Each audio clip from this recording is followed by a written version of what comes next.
and we ain't never got a box again. Well, right. well. I already been getting these bets, but now it's time for you to get your just due. And we ain't never got a box again. Well, right. well. I already been getting these bets, but now it's time for you to get your just due.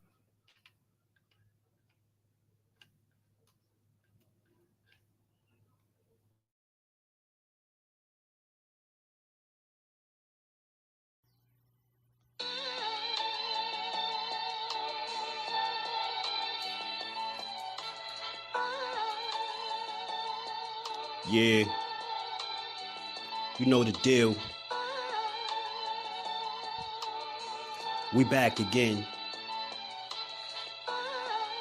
Yo.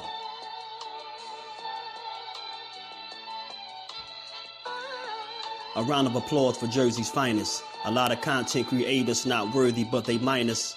They get offended and start singing like the whiners. Talking like they tough, but it's only screaming and whining. My homie JusDueBoxing is the cat you don't come to. Your squad get run through. By the time you come to, you duck food. You suckers talk tough on the internet, revealing all your threats. Now we got you trapped in the net. JusDueBoxing be on this grind, y'all better hustle up. You deadlifted 90 pounds, we doing muscle ups. There's really no comparison. His voice sound like a derringer. Throwing a towel, it's just embarrassing. My dog Just very philosophical and psychological, and he mixed it all with good boxing news. These YouTubers feel like Bishop, I guess they got the juice, but it's lonely at the top to Just to feel like child abuse. Be respectful, he don't want to talk wild and loose. If you can't relate, you get dismissed like a mild dispute. These weird cats will tell lies that then they hide the truth. Why beyond views? You lose your life when you collide with dude. It's JusDueBoxing. All you cowards quit jocking. Kirk is official with no other options. Yeah, yo.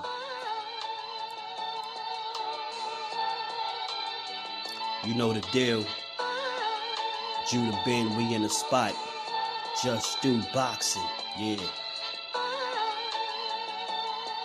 And of course, shout out to Mrs. Do, holding the whole family down. Word 'em up, word 'em up.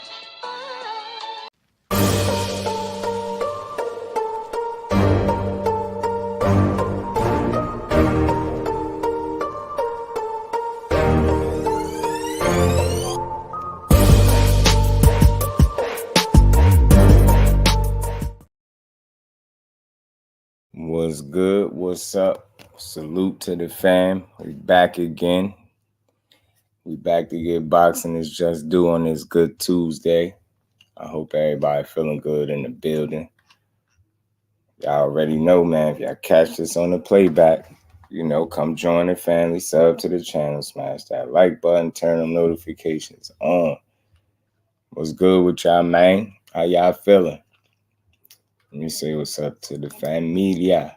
Kyle Sports, what it do, homie? How you feeling, bro? Peace and blessings to my bro Zoom Verse. D1, what it do, homie? How you feeling? Haney must have bumped his head. You know it. Thomas Hill, what it do, homie?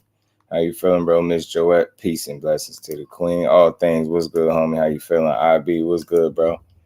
Mike, what's good, family? How you feeling? What's going on, Mike Kirkland? Salute to the bro. How you feeling, man? Sparky P, what it do, homie? Yeah, it's nice out today, y'all. All things in the building. Rome, what it do, homie? How you feeling, bro?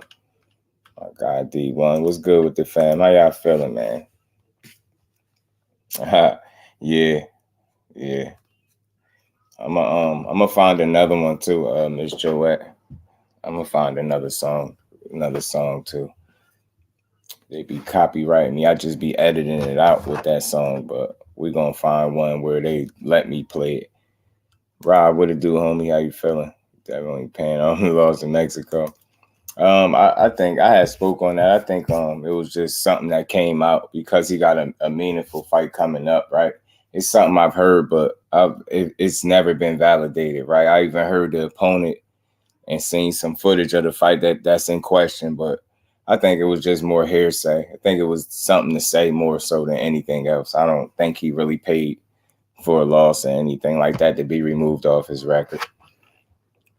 But it is something to get people talking, and it generates buzz. And you got to think about it, consider the timing of it, right? is right when he got his biggest fight coming up. You get what I'm saying? Every fight for him moving forward is the biggest fight of his career. So first it was the Loma fight, now it's this fight. So in the biggest fight of his career, you expect them to kind of bring things up out of the woodworks. Now, I mean, it always makes for an interesting conversation, but nonetheless, I'm not going to put that on a young man. I don't think he paid for a loss to be removed or nothing like that. You get what I'm saying? The dude is highly skilled and talented, man. His skills speak for itself. But I can understand why people will want to run with it, right? But for me, I'm not going to put that on a young Dev. I don't think he paid for no wins. Jordan C, what it do, homie? How you feeling? Casual corner, man. Yes, sir, man. Sub up to the fan with the casuals corner. Damn, I missed y'all. Big Dose, what it do, homie? How you feeling, bro? Oh, that's Judah Ben, bro. That was Judah Ben. That was my bro Judah Ben rapping on that joint, man. Salute to Judah Ben on the ones and twos. So what's good with y'all, man? So we got a little bit to talk about. We got some things to talk about. It's always a good boxing conversation to have, man. You know, I heard y'all was cooking over there on Upper Echelon too, man. I like the different perspectives, man. That's how you talk boxing, man. The way y'all was doing, that's how you talk boxing. Yes, sir. Hardcore boxing news. What it do, Jay? How you feeling, man? Just getting on the casuals corner, man. I'm mad I missed it. I was running around, but I will catch the next one for sure. Tim Layton, what's good with it, bro? How you feeling? Appreciate you pulling up. Salute to the fan. Y'all make sure y'all sock the like button out for you, bro. We got 22 people in the building. Y'all, I know y'all could smash that like button for you, bro. I know it. I know it.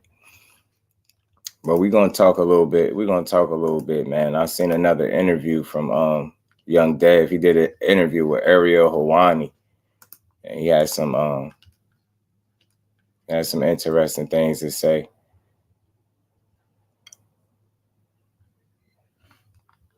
On this interview, and I see that Shakur responded to it. I see he says he lying just like his daddy. I can't push nobody out of position. That's the undisputed champion. Only way he could move out of position if he make the choice to move out of position like he did. He chose to move up and fight Regis because he felt that was the easier option. That's what Shakur had to say about this interview that he just did. I'm going to play the audio from the interview, so it's going to all line up. And it's just a conversation, man. I'm telling you, their names are going to continuously be synced into each other until they fight. So none of this ever surprises me, but it's always a good conversation, man. It's always a good one. Salute the casuals corner too, man. You already know, Big Dose. That's what it's all about. Sharing the perspectives, though. You know what I mean? Everybody won't agree, but we could always respect each other. That mattered more than anything. You know what I mean? And Darius, what it do, homie? How you feeling? Thomas Hill, my bro, is in the building. What's good with it? DK is in the building as well. What's good, bro?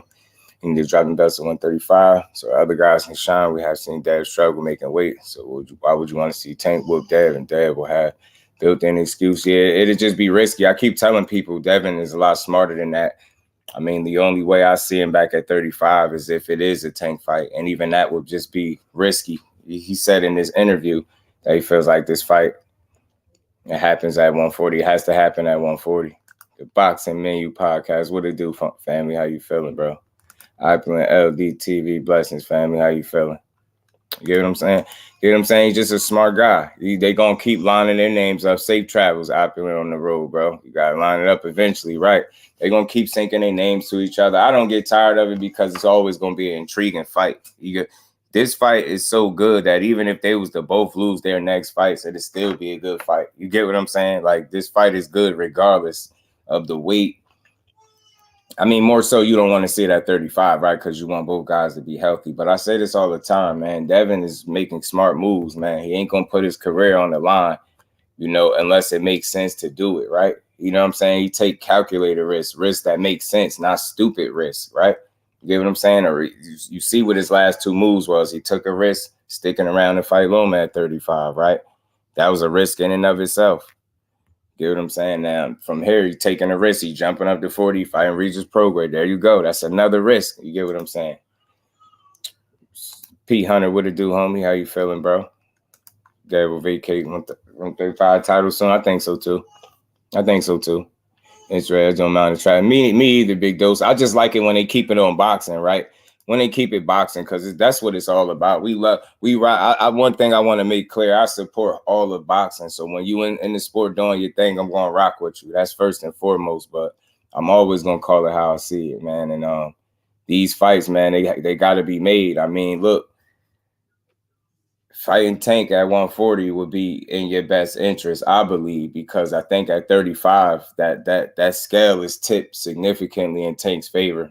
I'm just being honest, and that goes for anybody. The last thing you want to do is find yourself on the other side of Tank Davis and be less than 100%, and that goes for anybody at the elite level. Why would you want to subject yourself to that type of disadvantage? Why would you put yourself in that situation? You get what I'm saying? It ain't about being brave and being tough. They already showed us that. They box for a living, right? So they already that in their own regard, but it's about making smart moves and not just fighting a guy that's as dangerous as him. The only reason it would make sense at 35 is because of the bag that could come with it. So maybe you'll take the risk for the bag, but even that is very risky, and it's still other options out there for you. I just don't see him taking that kind of risk because it'd be dangerous as hell. It's not smart. And it's all about being smart in this game, man. These dudes is, they're about the action, but they're also smart guys and they're strategic as to how they make their moves. Haney, Hendar, what it do, homie? How can Haney tell Tank to do it? Haney don't have the same stardom as Tank. Nah, he can't. He just feeling. He just gave his feelings. That's why I'm gonna play this interview. I'm gonna play the audio. The Rise podcast is in the building. What's good, Senior? How you feeling, bro? Appreciate you signing. I don't know if you're trying to throw Tank off or what. Nah, I just think he understands that that's where the fight makes more sense for him, right? It makes sense to fight him where he would be healthy at, and in his mind, Tank has had a fight at 140, so why not, right? And I get that train of thought, but it makes sense health-wise for him, right? It just doesn't make sense for him to shrink back down to 35 to fight anybody, for that matter. You get what I'm saying? Let alone an elite guy and risk everything you built up this far. It's not smart. Right. You definitely can't call the shots, and I don't think he was doing that though. I think Ashley's corner was good, Cuzzo. How you feeling? I think he was just expressing his thoughts and where he feel like the fight has to happen at, right? For obvious reasons. So I understand both sides. Tank is comfortably where he is at 35. And, Devin Haney is about to establish himself at 140. But I think he's just speaking in terms of if the fight was to happen. Those are the terms. Now, I'm not saying he's dictating the terms, but again, he's speaking from his side of things, right? And I can see from his side why he would be talking about 140. It's obvious, right? He outgrew 135. So it'd just be an unnecessary risk to continue to fight down there. That's why I feel like at some point, he will vacate the titles. And in my opinion, I think he vacates the titles after the Regis fight. If he's to be successful, I think he'll vacate the titles. I think if he loses, then maybe he explores the possibility of going back down to 35. But I think with a win, he definitely going to stay put. Rick Thames, what it do, homie? How you feeling? Go cook them with that tweet. Hardcore. He said, take a bag with spit it on hospital bills. You know it. Jay was cooking tonight, man. Y'all was cooking, man. Man.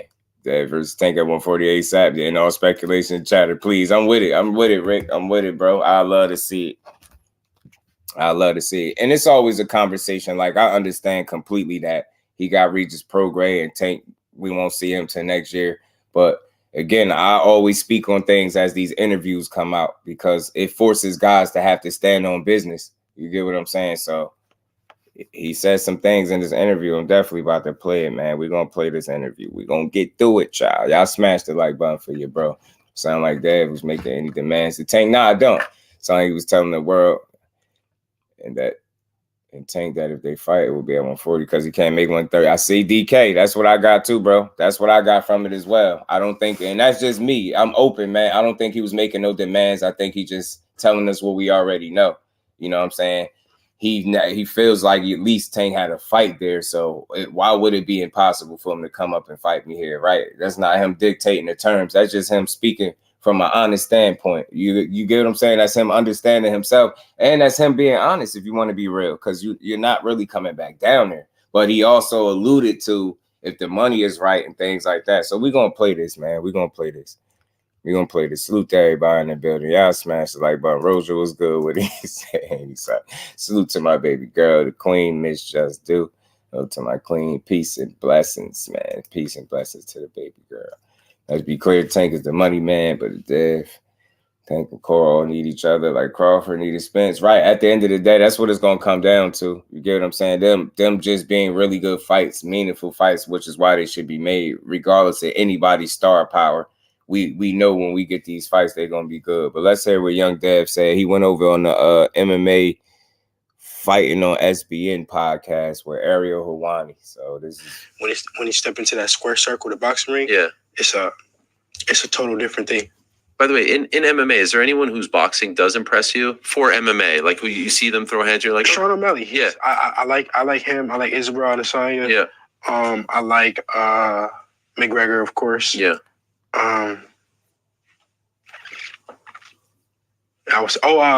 The one dude that just fought Israel. Sean Strickland. Yeah, him. What'd you think of that? He did the old Philly shell there, huh? Yeah, he did. That was impressive. Yeah, he's working the shoulder roll. I never seen that in a cage before. Right. Not a lot of guys do that, especially effectively. Yeah, it surprised me. But he looked good doing it. You watch the pay-per-views? Yeah. For some of the fights? Yeah. But more boxing, right? Like, are you watching all the boxing events? Because there's some guys who don't watch anything. Not all of them. But I do watch like the big ones, or like the people that I actually like are close with or came up with. I watch them, but not all of them. Okay, so I have many questions because the last time we saw you in action was obviously the Lomachenko fight. That was your third fight with Top Rank. Yeah. Did you consider after that fight staying with Top Rank, or did you know that you were going to leave? No, I was weighing out all my options. I'm trying to see what Top Rank presented. What they wanted. What they had to offer, and other promoters as well. Okay. Overall, your experience with Top Rank, how would you describe it? I mean, I had 3 successful fights with them. I made a lot of money with them, so you enjoyed it. Yeah, I got nothing bad to say. Okay. I saw an interview with Eddie Hearn last week where he was like, he was a man of his word. He told me he'd be back, and now he's back. Did you actually make him that promise when you left? Yeah, I did. I never wanted to leave Eddie. I never wanted to leave, the zone and Matchroom. But it's what I had to do to become undisputed, to be in this position. I had to go sign with another promoter, with the guy who I was fighting, go fight on ESPN and go do that. And Eddie, he respected it. I told him that, I had to do this and I'll be back. And I did. What is it about Eddie Hearn that you like as a promoter? No, I mean, me and Eddie, we have a relationship outside of boxing, and he was the first one that really believed in me that gave me my shot. When I was a young kid, he took a chance with me, and he paid me well at a young age. And I will always, respect him and appreciate him for that. Could I ask what were the options that you were weighing before going with Matchroom? Who were you looking at? Everybody. We were talking to everybody. Okay. And there were certain fights probably tied to those options, right? Yeah. Ultimately, what was it about this particular fight that made you say, okay, I'm coming back to Matchroom, and this is the one that I want to be the first one in this new chapter? Yeah, I mean, it was an instant shot at, me becoming a world champion in 140-pound division. And, that's something that I've been wanting to do, to become a two-division champ. Yeah, it was a fight for me to fight in the Bay Area, where I come from, where my roots is, where my day one supporters are. So it all made sense for me. How close did you get to the SHAKUR fight? In your mind, we presented the fight. If he would have said yes to the offer that I offered him, then the fight would have been made. So however close that is. Would that have been with Top Rank, or could you have done that? No, it would have been with Top Rank. Okay. So is the 25% thing legit? Because I heard you say that the 25% is still bigger than anything he's ever gotten. Yeah, it would have been, the 25% would have been, bigger than all his fights put together he made. All put together? Put together. Were you shocked that he said no? Yeah, I think his ego, made him say no. His ego and the people around him. Also, I don't feel like he truly wanted to fight. I think he really wanted to just push me out of position. And what do you mean by that? Like he wanted to fight for. Were you shocked that he said no? Yeah, I think his ego, made him say no. Samuel, his ego and the people around him. Also, I don't feel like he truly wanted to fight. I think he really wanted to just push me out of position. And What do you mean by that? Like, he wanted So, Larry, you know, what it do, homie? to fight for a vacant belt rather than fight me. The WBC one, right? Yes, exactly. Really? But it is what it is. He chose that route, which I'm gonna just stop it right there. I'm gonna get my thoughts on it as we go along. Like, I hear, and again, you always got to understand each guy's position and they side, right? You say, I'll be back. Salute the D1. So I get it. I get his positioning, but I don't think it was a matter of ego and him not wanting to fight you. I think if you're gonna say it was ego, maybe in terms of not wanting to take 25%, not wanting to take the first offer given to you, maybe that's what that was. I don't think it was so much ego. I don't think it was a matter of him not wanting to fight you. I just think it was a matter of him understanding the landscape of things and understanding his positioning as a fighter. And oftentimes, you know, people say what leverage he did or didn't have. It's not so much about the leverage, man. It's about understanding the game and the business. And as it stood, this young man understood that he didn't have to take the first offer given to him, and he had a you know, card to play in his back pocket, which he did. This is why he got his team to contact the sanctioning bodies. That was a smart move on his behalf. Like, it took longer than what some people expected, but at the end of the day, that's what he did, right? He went and made that move, and I think it was a smart move. Now, what Devin is saying is he chose to go the route he's going, but he's not really elaborating on the actual route that he went. The actual route that he went is contacting the sanctioning bodies. That was the one card that he could play, and that's the one he played. So again, it's very simple. I'm not going to rehash everything about it, but I'm just, you know, responding to what he's saying. Like, I don't think it was ego that stopped the fight from happening. It's just simple. Like, me and my bro talk all the time. I just simply don't think it was time for this fight.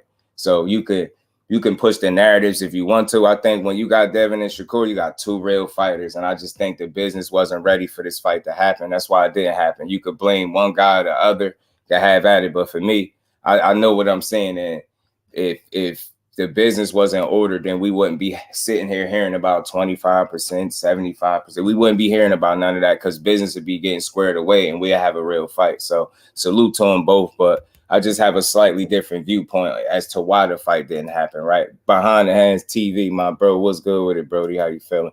Appreciate you sliding through, I guess. Mine runs of the family. Yeah, I forgot to say Shakur rejected 25%, still called his bluff, taking it further. Purse bid action. Yeah, Dev dropped the belt. That's real. All actuality, that's what happened. He did pursue that. You know what I'm saying? He rejected the 25 for sure, but he didn't reject the fight. It's not much of an argument. It's just what happened, right? I like to take the stress out of these conversations by not making nobody the bad guy. Both guys had positions to play. Dad played his position well, and so did Shakur. And I think, you know, at the end of the day, some ego obviously involved, but when it's all said and done, the business just ain't ready for that fight. And when it is, we're going to see it. Trust me, we're going to see it. You know what I'm saying? We're going to see it. Talked to everybody, Bill, and he said he didn't hear from Tank's side. Then he wouldn't. That mean their stories don't match, don't mix. Yeah, I feel you. It sounds like Shakur going to get Tank before Haney. I'd love to see it, Hen Dog. I would. That's the route Shakur took, I hope. Son of God, my bro, what's good with it, family? How you feeling? Good to see you in the building. We want sanctioned body for 5 belts. And that's the thing. He went to 2 sanctioning bodies. And again, that's what it was, right? That's what he was able to do. You know what I'm saying? He was able to write a letter to the sanctioning bodies from his standpoint, that's what he was supposed to do. You get what I'm saying? So from that point on, if you really been, you know, if you following it from that point on, once he contacts the sanctioning bodies, then they decide what the split is, and the negotiation has to at least take place, and that never happened. Get what I'm saying? Right. It ain't mature yet. It just ain't ready. It ain't ready yet. As much as we'd love to see it, it ain't ready. Skillfully, talent-wise, yeah, it's ready. But business-wise, I don't think the fighter's ready. So I'm an easy guy. Like you could, I'm telling you now, you can blame one fighter or the other if you want, but I'm a lot smarter than that. That's that fluff. That's the smoke and mirrors. The business wasn't right, because if it was, we wouldn't be hearing about any numbers, because they would be taking care of business behind closed doors. You get what I'm saying? It's very simple. It's very simple. No, I'm saying very simple. Listen, I see Rick Tubbs, he having none of it. I feel you. Salute to Rick Timms, man. He's William Oscars to Devin flat out ducking Tank. Devin is willing to hold the belts and fight anyone at 135. So Tank and Shakur from then. For them, he has to fight at 140, knowing Tank ain't fighting at 140 ever again. And it's always, I guess, that possibility, right? If the situation makes sense for Tank for him to revisit a fight at 140, right? But I think that's what would make more sense for Dev, obviously, because that's where he's healthy. So it would make sense for him to fight there. And I get why he's saying 140, right? But I think once he beats Regis, if he beats Regis, I'm saying, speaking for him, if he is to be successful, I think he'll let the belts fly. I think he'll let them fly. You know what I'm saying? I think he'll let them two bodies can't decide on belts they don't own. Hey, man, listen, I can't argue with what the facts was. That wasn't the issue. You know, them not being able to decide on all the belts wasn't the issue, right? That wasn't the issue. The issue was it just was no negotiation that took place once he contacted the sanctioning bodies. You never heard nobody say, well, they can't decide. That wasn't the case. They was gonna make a decision. You get what I'm saying? Based off the information, and he didn't want to negotiate. So I really don't, you know, I don't know how to explain what the sanctioning body, but you know, he played the card that he was supposed to go to the sanctioning body. He wrote the letter. He made a case for why he deserved more than 25%. Ultimately, it would be up for them to decide the split. So all the other, you know, I guess minor details as to what belt is agreed on, I can't answer that. All I know is that wasn't the issue. You get what I'm saying? It wasn't a matter if the other sanctioning bodies couldn't decide. You get what I'm saying? It was up for them to decide. So the call was on them. You know what I'm saying? The ball was in their court for them to decide, man. As you seen from that letter that I read up here, if you was in the building. Salute to my bro, Mike Kirkland, for calling it fair in these YouTube streets always, man. Much love and appreciation to my bro. And we ain't never got to box again. Well, right. well, I already been getting these bets, but now it's time for you to get your JusDueBoxing. Salute to Mike Kirkland. So that'd be news to me. Like if that wasn't a roadblock, is what I'm saying, DK. It wasn't, you know, that wasn't an issue. You get what I'm saying? Didn't want to fight that, and I do think he should have just said yes. That's just my opinion. Yeah, Big Dose. Why I could agree with you there, why he could have just said yes, because that leaves no doubt, right? And that causes bluff, if at all, right? You leave no doubt there, and nobody could say things like you didn't want to fight. You would have took whatever was given to you. Some people think then we would have had a fight. I still believe that we wouldn't have. You get what I'm saying? Simply because I think his career is done at 35. You get what I'm saying? It's simple for me. I say as a bit try. Be in boxing news. Salute to my bro. How you feeling, bro? Teach what to do, homie. He's saying he lied. That's your opinion. We have to agree to this. Oh, all right. He talking to Smile. Dad said he was done with him when he contacted them. Cool. Lons, what it do, homie? What it do, homie? Big Dose. You know, I just call it straight down the middle. Bill's a compulsive liar. It's too floppy. I don't respect the whole cake dudes like him. I feel you. All fights should be mandatory. To be no ducking. Yeah, man. Especially when you up there in the rankings, man. I think, you know, number 1 and 2 need to fight and so on and so forth. Stuff like that need to happen. So situations like this can't happen. But at the end of the day, you had 2 people doing what was best for them, and you can't expect nothing different. A fighter and his team is going to do what's best for them, and so is the guy on the other side, as well as his team. It's just what it is. You know what I mean? They might as well let them go because WBC, WBO are going to end up stripping them anyway. And Shakur is ranked number 1 in both, and that's what I was trying to explain. Those are the sanctioning bodies that was contacted. As far as them not being able to decide for the rest of the belts, there was never no even conversation about that. That was never the issue. You never heard it on Dev's side. You never heard Shakur. You never even heard the sanctioning bodies come out and say, "Oh, well, they can't decide for us." That was never the roadblock to this fight not being made. So that's why I said it'd be new to me, because nobody brought that up. Nobody complained about it. Again, it's very simple. Once he contacts the sanctioning bodies, you either want to negotiate or you don't. You either cool with allowing them to do their work and decide what the split is going to be, or you not. And we all seen he had other business, so he just went to go take care of his business, which is go to 140 and fight Regis like he said he was going to do. He did exactly what he said he was going to do. Man, let's finish playing this, man. Let's get to it. You know, it's not a surprise to me because, you know, it was all a publicity stunt. It was all, just to, clout and to push me out of position. So it is what it is. He chose that route, and maybe one day we'll still get it on. So it's interesting. And again, it's an interesting choice of words. How can a guy with no leverage push the undisputed champion out of position? I'm really asking the question for the chat. How can a guy that accomplished nothing at 135 and has no leverage according to the masses, to the people, how could he push the undisputed champion out of position? How could he do it? In what way, shape, or form? How? I just want to know. I'm just asking a real question. I'm being very honest. Like anybody, free to talk to your boy. We build over here, so it's just a conversation. It's not. We don't shit on the fighters. We just had a conversations. Can somebody explain to me what y'all think he meant by saying it was a publicity stunt, but at the same time he wanted to push you out of position? The guy with no leverage, no belts, no nothing. The guy that accomplished nothing at 35. How is he going to push the undisputed champion out of position?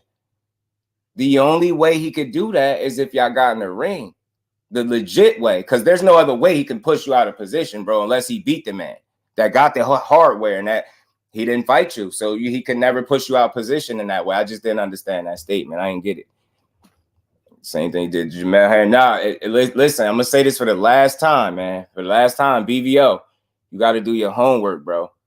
Go look at what Jamel Herring said. He shot all that nonsense down that he did wrong in business. He shot it down, yo. It got so bad. The rumors was getting so bad. He responded to it directly on Twitter. Let's not mix different situations. And again, man, SHAKUR is not writing up contracts. Y'all got to get y'all facts straight, man. Yeah, if y'all want to blame somebody, y'all got to start blaming the right people. You think he in the room writing contracts and telling people how much they gonna get paid? Let's be honest. Y'all serious? You can't possibly believe that. So it's not a matter of what SHAKUR is doing. And he's the fighter. He fights. You don't got nothing to do with how much these dudes are getting paid. I know y'all can't possibly believe that. You get what I'm saying? Salute to my bro, Mike Kirkland. I guess because he had to give up the belt. And that's a possibility. But look, hardcore. He didn't have to, right? Right, Jay? He didn't have to. He went. I think he told us his career is done at 35. That's not a duck move. That's not a sucker move. He did what I expected him to do, not fight again at 35. It would be risky and stupid.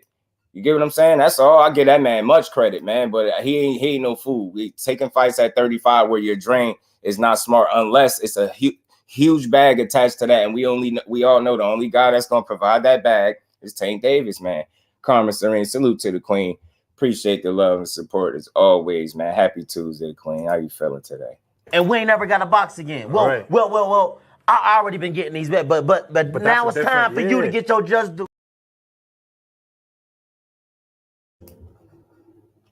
Salute to the queen. Appreciate you. Say that, of course, now hit there. I'm gonna BVO. And another thing, he don't like that Sugar name, bro. He said that's not his name. I repeat, that is not his name.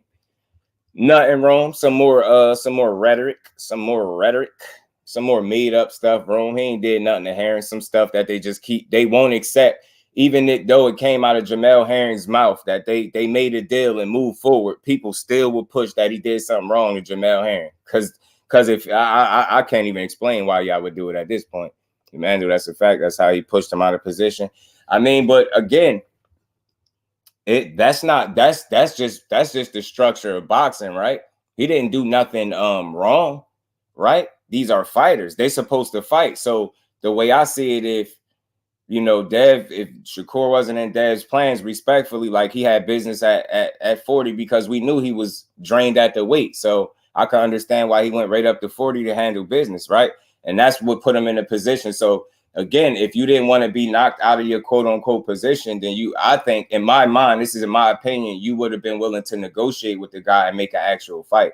It wouldn't have been like a take it or leave it scenario. You get what I'm saying? I think you would have afforded that man the opportunity to negotiate with you and then make a fight. You get what I'm saying? That's just me. That's how I see it.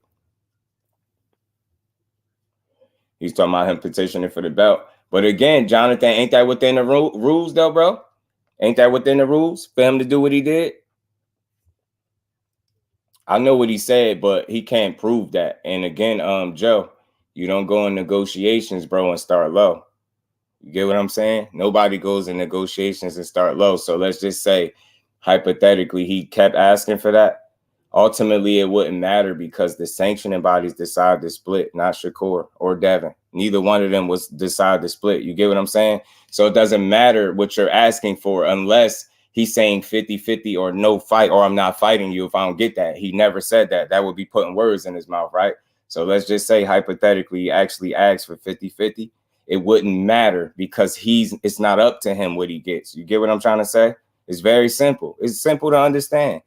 You get what I'm saying? The guy went to go handle his business where he said he was going to handle it at. You know what I'm saying? 140. And I respect him for it. Jose Diaz, what's good, my bro? Kate Causey, what's good? Yeah, that Sugar Shakur be blowing me. Teach, what it do, homie? Because he definitely don't like it. He don't want that as his nickname. But you get what I'm saying, though. So when you say push him out of position, it's not like he did anything wrong to you. That's it's a next man up mentality. If me and you can't agree to business, right? Because at the end of the day, that's what it was. They didn't agree to business, so Dad went to go handle his business at 140. That's all. And Shakur is now handling business against De Los Santos. It's very simple, bro. Very simple. You know, two teams, and you know, both guys couldn't see eye to eye to make a fight. And it's that simple. It didn't happen, man. Maybe we get it down the line, like I think anyway. Get what I'm saying? And WBA Super Champ, while Tank is the WBA Worldwide Champ. Tank got the regular title for sure. Haney fans, all them lies stick up for they family always said he should do what he feels. Yeah, that's why I say, Jonathan, you hear the way I'm delivering this though, right? Because I know you listening to me, bro. You hear how fair I'm calling it. I ain't said nothing wrong yet. You get what I'm saying? Both guys, their intentions was to do what was best for them, and ultimately it just didn't line up. It didn't equal and equate to a fight. You get what I'm saying? So what did Dev do? Did he stay stuck on stupid? No, he kept it moving, and he went and made an actual fight with Regis Prograis. There's nothing wrong with that. He went and fought an actual beast to me, and Regis Prograis is a dog, and I'm gonna keep looking at him as a dog. You know what I'm saying?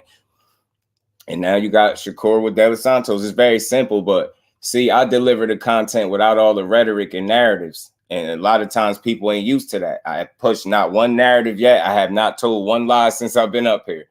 I've been telling exactly what been going on. So Reggie Belt, all the history. Yeah, man, that the regular title has mandatories. That's the crazy part. People don't respect it, but that's the only title that, you know, he has to fight mandatories. Can rock with that. You get what I'm saying, Big Dose? There's no narratives, no nothing. Like, it's very simple to understand. Like, when you not emotional like that, you can see things for what it is, and you really can understand that neither of these guys are wrong. They did what they seemed best for them, and it just didn't line up to a fight, right? So it's like, all right, next man up, and then that's why Dev got Regis, bro. That's all. See how easy that is? You know what I mean? You ain't got to put no dirt on a young man. You don't got to say he ducked nobody. You don't got to do none of that. It's because that's weak. He went to go handle business, man. He fighting a dangerous guy. I think both of them fighting dangerous opponents, to be honest with you. I think they both fighting a dangerous guy. Why isn't Cambosis Till not undisputed? Right. For everyone who says you need to drop the belt, why we care about anyone else's career. I mean, again, Jonathan, I think when people ask for him to drop the belts, I think because they want to see some more motion at 135. And those people that are calling for him to drop the belts are people that think that his career is, 135 is behind him, right? That's in the rear view for him. You got to think, Jonathan, he climbed to the mountaintop at 135. Now, he didn't get all of the names, right? But he achieved the ultimate goal and snatched up all the belts. So when you look at that and you factor that in, I achieved the ultimate goal. I achieved undisputed at 24 years old, right? And I outgrew the weight class. When you weigh that out, you like, yo, I have nothing more to accomplish here. You get what I'm saying? You have nothing more to really prove at that weight class unless you want to stick around to try to make more dangerous, meaningful fights. And I think that would be very risky. And I don't think that'd be smart for him to do it. That's just my opinion. So I think that's why we see him where we see him at. He had 140. He about to make some noise there. Right. All facts. That's truth, Samuel. That's how I feel about it. I don't want to see him at 35 no more. We deserve positive or negative. True indeed. Facts, Cuzzo. Facts. You want to drop shit, then make them strip. I get you. But again, I just think I explained to you why I feel like people are calling for it, right? But let's finish playing this, man. Let's finish rocking out, man. Saying when this fight was announced, I remember tweeting over the DAZN pick. I was like, man, I said, Devin's one of my favorite fighters because it feels like you always chase the biggest fight possible, the biggest obstacle, the biggest challenge. Mm-hmm. Look at Kambosos, once in Australia, then back in Australia. Right, when it was almost crazy that you had to go back, but you did it anyway. Yeah. And then I got so much shit for that. Man. People were like, you don't know shit about boxing. You don't know. The Shakur fight was the biggest fight. And I could have engaged, but I was like, yeah, fuck it. I was like, why is he getting this shit for this? Why is it your fault that the Shakur fight didn't happen? Yeah, I mean, at the end of the day, this is all. Do you feel like you're being blamed for this? No, I mean, this is all the business, right? Right. So when George Kambosos offered me the 22% and the 2 fights to go to Australia and to go sign with a different promoter and to get the vaccine and go do this and do that, where was they at when I took that?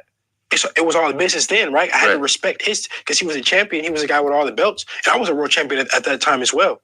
So now that I'm the champion, and now I'm giving somebody the offer to make more money than they ever made in their life, put together in all their fights, then see now that right there, that's where I put up a little resistance, y'all. For you to know those numbers, you would have to have crunched those numbers. Y'all never got that far, respectfully, for either of y'all to know how much I was going to get paid. Nobody knew how much the fight was worth. Nobody knew how much anybody was getting paid. For him to know that Shakur would have got more money in one fight than he did in his entire career put together, he would have to know how much he got paid to begin with. Like, again, y'all, no disrespect to nobody. You can say anything you want and it sound cool, but I'm about facts. So you can't just throw anything out there and I'll just take the bait. Do you know how much he got paid in his entirety of his career and the 20 fights that he's had? Do you know what he brought home? You have no idea. You have no idea of those numbers, and the other numbers you have no idea of, respectfully, because y'all didn't get that far. Neither of y'all know how much y'all would have been getting paid for this fight. Nobody knows that. It didn't get that far, respectfully, and that's just common sense. So again, you can say that and it sounds cool, but you hear him call cap on the other end. And that's I'm just calling BS on it because you don't know how much he was getting paid. You would have to know how much he made in his career. You would have to have sat at the table and negotiated. You would have to take those necessary steps to know how much either you was going to get and how much that fight was actually worth. There's no way to know that just guessing it. So you can throw that out there, but I'm not taking that bait, respectfully, you know what I mean? But we're going to continue. But that's impossible to know that. You can't just throw that out there because it sounds good. And people jumped all over it. You got to know how much he made in his entire career, and you would have to know how much he was getting paid for this fight. It never materialized and went that far. I'm the bad guy. I'm the bad guy. See, when I fought Kambosos, it wasn't for all the money. I thought I was fighting for the same money that I was already making. But I said, no, fuck that. I don't care. I know that I could beat him.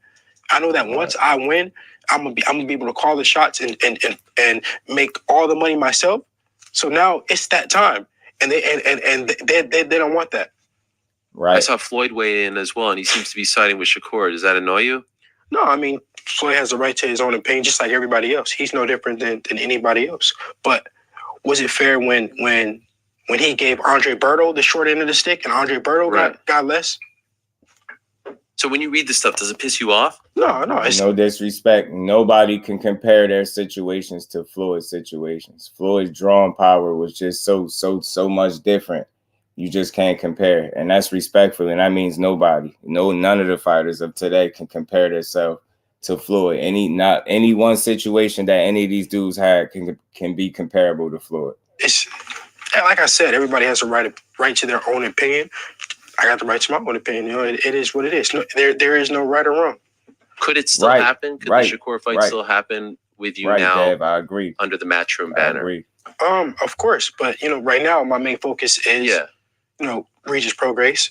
Once I get past him, I'm willing to fight anybody, whenever, wherever, and I've proven that. The last thing I did was duck any fights. If you look at Shakur's resume and look at my resume, who's fought the tougher opposition, me or him? Mm-hmm.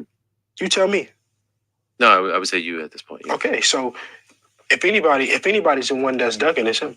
And just curious, like, what is the state of your relationship? Because I know you used to spar, and that's been a bit of a point of contention as well. But like, were you ever boys? Were you ever cool or not really? I mean, it's all business at the end of the day. Okay. You know, we all in this to make money, feed our family, you know, and create a legacy. So I can't be mad at anything. You know, he wants a shot at Undisputed, or at least he acted like he wanted a shot at Undisputed. So I gotta respect it.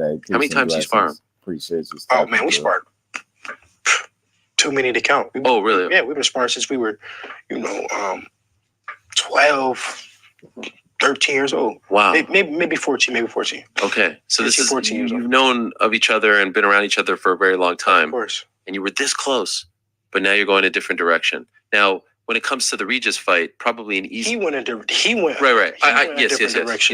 He chose that when I offered him the 25%, he wanted to do the 50%. Then I said 25%, take it or leave it. He wanted 50%. He wanted 50%. Wow. And he's on record saying it. As the undisputed champion, you're going to give 50%? No, man. He is on record. He is on record saying he's not the A side.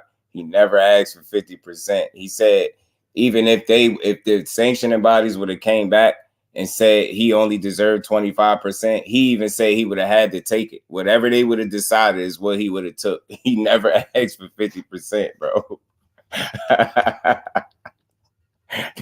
Comical. They keep saying that. They keep saying that, yo. That shit is a lie.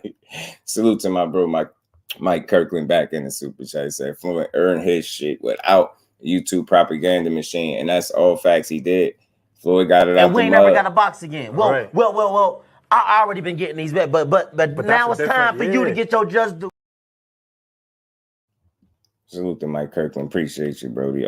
As always. Key Alexandria, salute to the queen. How you feeling today?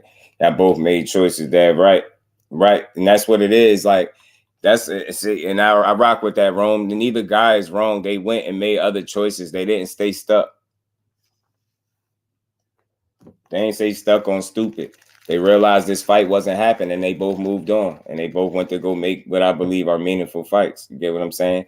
They're going to handle Regis, and Shakur going to handle De Los Santos. You did. 50% don't make sense when the rules are 30%. You dig what I'm saying? Come on, Rome. I mean, you get what I'm saying? He ain't no fool, bro. He not going to ask for something he know he ain't going to get, bro. And he clearly said this out of his mouth. It's just people ignore it, and they'll say he said something else. I followed it very close. I listened to the interviews. He spoke on that more recently in one of his interviews. Sheena, peace and blessings to the queen. How you feeling today? Appreciate you. And that's what I keep saying, at 25% of what? They can't, nobody still to this day, that's the mystery. They can't tell us. As I said, Shakur's team was pushing for 50%, bro. Again, the WBC website, in that letter, if you want to call that pushing for 50%, because that's the only thing I'm going off. I'm going off that letter. It never asked for 50%. I read the whole thing on my channel. I read the entire letter, yo. And again, I keep telling y'all not paying attention. It doesn't matter what he asked for, right? Unless he said 50% or no fight. He didn't say that, right? Let's play this game. Hypothetically, he said that. It doesn't matter what he asked for because the split wouldn't be up to him. Do y'all get what I'm saying? It's very simple to understand. He can't decide the split. You get what I'm saying? They got to decide it. He can't decide it. So it don't matter what he asked for. He was going to get what they gave him. You get what I'm saying? And he would have had no other choice. You get what I'm trying to say? There are rules. The rules are 30%. There's no pushing. I'm telling you, you can't, bro. You get what I'm saying, Rome? You can't.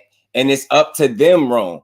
If the only way it could be a 50-50 split, if they decided it. I read that in the letter. It would be up to them to decide it.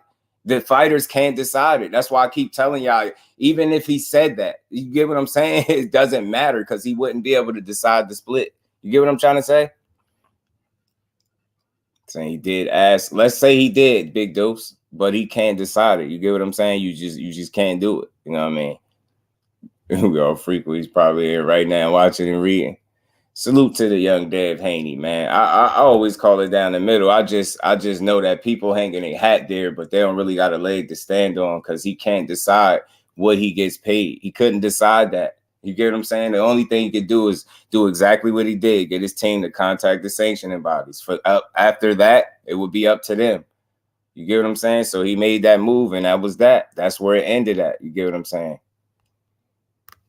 You don't get what you're worth. You get what you negotiate. Bingo. That's a fact. Of course, he went in there and tried to get more money. Devin ran. That's why he was stripped. Talk to him. Talk to him. We're going to keep playing this. Salute to everybody in the building, man. Neither of these guys are wrong for doing what's best for them in their careers, man.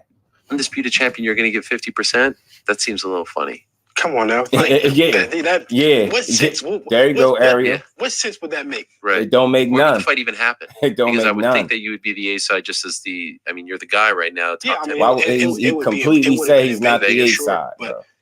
50%. Come so on, not even come back with a realistic number. Vacated. That's which the fact. It was going to be 25% regardless, because that's a fact, that was the amount that I offered him as a champion, as a guy who paid his dues to be in this position. Rick Tibbs, I see you, Rick. I see you. That's what it was. But to come back with 50% is like spit in the face. Upper echelon. Did you even consider it for a second? Appreciate the 50? pulling up. No. I feel you, Joe. You think that's one? why It I ain't came back nothing wrong with that, bro. 25%. We'll say time and time, right? When you signed with Matchroom, like I I said, can't did argue he nobody consider like that time the 25%? Because if he considered 25%, why would he say 50? Right? Did he? Do you know if he did? Think about it. If he, how would he consider it if he even came back with 50%? No, I didn't know. Maybe he was hoping that you the 25%. Because if he considered 25%, why would he say 50? Right? Did he? Do you know if he did? Think about it. If he, how would he consider it if he even came back with 50%? I hope y'all listen. He was hoping that you would come back. I hope y'all listen. That's not even realistic. I hope y'all listen. From 25 to 50. That means we're on an even playing field. That you have 2 belts. I have 2 belts. Exactly. That's a 50-50 fight. Right. Exactly. And I'll be the first to say he didn't deserve 50-50. In the division with a guy we never even heard of. I'll be the first. I don't even know the guy that he fought his last fight. You know? Off the top of my head, no. I do. You know the guy fought my last fight? Shuichiro Yoshino. That's who he fought. Yeah. No, it's not. It's not and right. you fought Lomachenko on your last fight, and Lomachenko wants nothing to do with that. It was Shakur. Nothing. I just want to put that out there. The same guy that you just fought last that gave you your toughest fight don't even want to acknowledge Shakur as a potential fight. He wants nothing to do with him. I just want to put that out there. So salute to Young Dad, but Lomachenko don't want nothing to do with Shakur. We would have had that fight already. You get what I'm saying? Listen to the tone of Devin's voice. He don't deserve. He don't deserve 50%. Y'all, I'll be the first to tell y'all that. That man ain't ready for no tank fight. You better not lose his next fight. Upper salute. They say about to get attacked. The family in here, they know they my guys. I always call it down the middle, man. I always do. Y'all know it. You consider a rematch with Lomachenko? Yes. And what happened? We looked at it. We looked at the money that Top Rank was willing to put up, and we just said, you know what, we're gonna take this fight, and then we'll circle back. Okay. Were you upset with the analysis of the fight? Do you think that you definitively won? Yeah, of course. I definitely feel like I won. I thought that it was a good fight. But if you look at the fight without the commentators, without the crowd being biased, whatever, not even with everyone not against and Rome and his biggest payday, an opportunity at another title shot after losing, coming off a loss. You get what I'm saying? And his biggest payday. Grind Hard Sports Nation, what it do, homie? It's great that people don't see the skill level difference between Shakur and Devin in my eyes. Right. I feel you, Mike. You already know. All I want is Tank versus Haney. I can't wait to see it. I love to see that fight too. I believe he spoke on that as well. That's what we're gonna get to. And it's just an honest conversation over here. We support all the boxing over here. There's no Dev hate. There's no Shakur hate. There's no Tank hate. It's all love for the sport of boxing, man. Over this way. We got Devin's Kevin Lomachenko rematch. Yeah, I ain't never. That's news to me that they ever was gonna rematch him. I ain't think he had to. But keep it in your mind, man. Loma Duck Shakur, right? Pitbull Duck Shakur, Frank as well. Even if he pretends he didn't, Shakur rejected 25%. Still try to make the fight happen. Absolutely, that is true. He just didn't want the 25%. And I get people feeling like you should have take what you get. I get it, right? Cool, but it is what it is, man.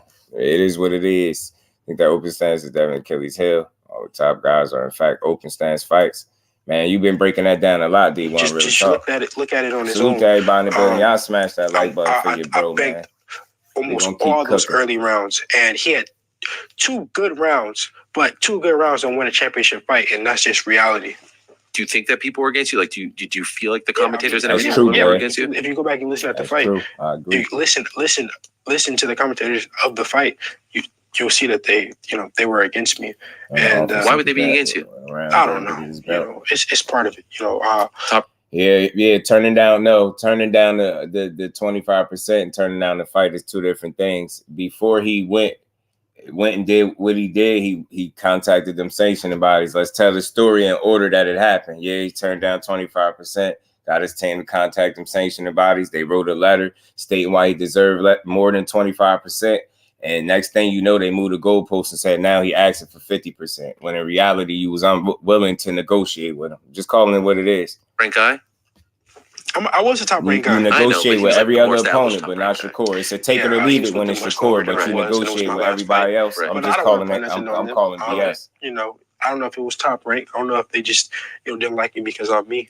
But it is what it is. I gotta respect it. Who wouldn't like you? Territory. I don't know. I don't know why they wouldn't like me.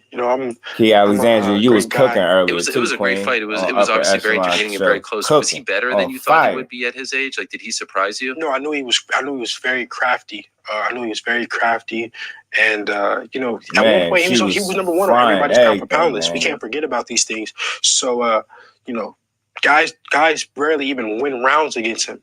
It's rare for a guy to win a round, and when he went into the hell, it ain't rare for a guy to win a round against Lomachenko. Injured shoulder, his shoulder, and it's proven. Like he had receipts to show he had to get a cortisone shot and do this and do that, and then the other loss before that was Salido, and that was his second fight. Mm-hmm. Other than that, he dominates guys. So. It just shows what type of fighter I am, and eventually, when it's all said and done, I'm done with the sport. The world will acknowledge how great I am. But do you feel like I remember the first time I spoke to you? Again, that's where you go wrong. It's just business, bro. That's how business go. Just because you feel like he the king, you feel like having all the belts make him the king. That don't make him above negotiating, bro. You get what I'm saying? That don't make him above negotiating. That don't mean you get to give people take it or leave it. Offers. You don't get to do that. You didn't even do that to Lomachenko. I want to keep saying, I'm trying not to even do this. What he did to Shakur, you didn't do it to Lomachenko. Why not? Come on, man. People talking about keeping it fair. You didn't do this to Lomachenko. He had the same to offer Shakur. And I'm going to say this and I'm going to mean it and I'm standing on it. Beating Shakur, beating an up and coming Shakur Stevenson, arguably entering his prime, or Lomachenko going on the way out. Beating Shakur right now is a better win than beating Lomachenko right now. You get what I'm saying? Straight like that. Just what it is, man. I call it what it is, man. Just put it this way. Out of everybody you fought, the only guy that you are about to fight that you gave a take it or leave it offer to is Shakur. I wonder why. Why is Shakur? Loma wasn't put in that kind of situation and he had nothing to offer. Nothing. Multiple losses on his record and everything. So what we talking about? I'm trying to I be trying not to go there. Like we gotta really be real about this. Tell me when I'm lying, bro. Didn't dominate Teo Ortiz. Nope, he didn't. He ain't even dominate Linares. He ain't dominate Linares either. He ain't dominate Linares. Showtime. The guy, what's good with it, bro? How you feeling? Appreciate you pulling up. I was good with it. And no, Loma's a better win score. No, what did Loma have at 135, Jonathan? Loma is not a better win. Loma on the way out, the Lomachenko on the way out is not a better win than Shakur Stevenson on the way up. A Lomachenko with multiple losses is not a better win than undefeated Shakur Stevenson. A former 2-division champion, bro. Unified champion. No, it is not. It absolutely is not a better win. I don't know how the hell you could think that. The dude lost to a journeyman in Orlando Salido. I don't give a damn how early it was. He asked for the fight and he lost. You like think about this. Think about this. That guy lost 2 times before DEVIN Haney fight, and one of them was to a damn journeyman. Dude had about 12, 13 losses, man. I'm telling you, man, that's real. I ain't made up a lie yet. Not a single lie, bro. Not a single lie. You know what I mean? Guys are trendy, man. He don't deserve 50-50, bro. Like, nobody making the case that he deserved 50-50, but again, you don't got to tell him that he deserves 25% either. I'm not here to tell him what he deserved, but, you know, that's not my argument if he deserves 50-50. I don't think he do, and I think he understands that, and he said as such, so I don't get it. Relief fighter off Shakur, anything, I'll wait.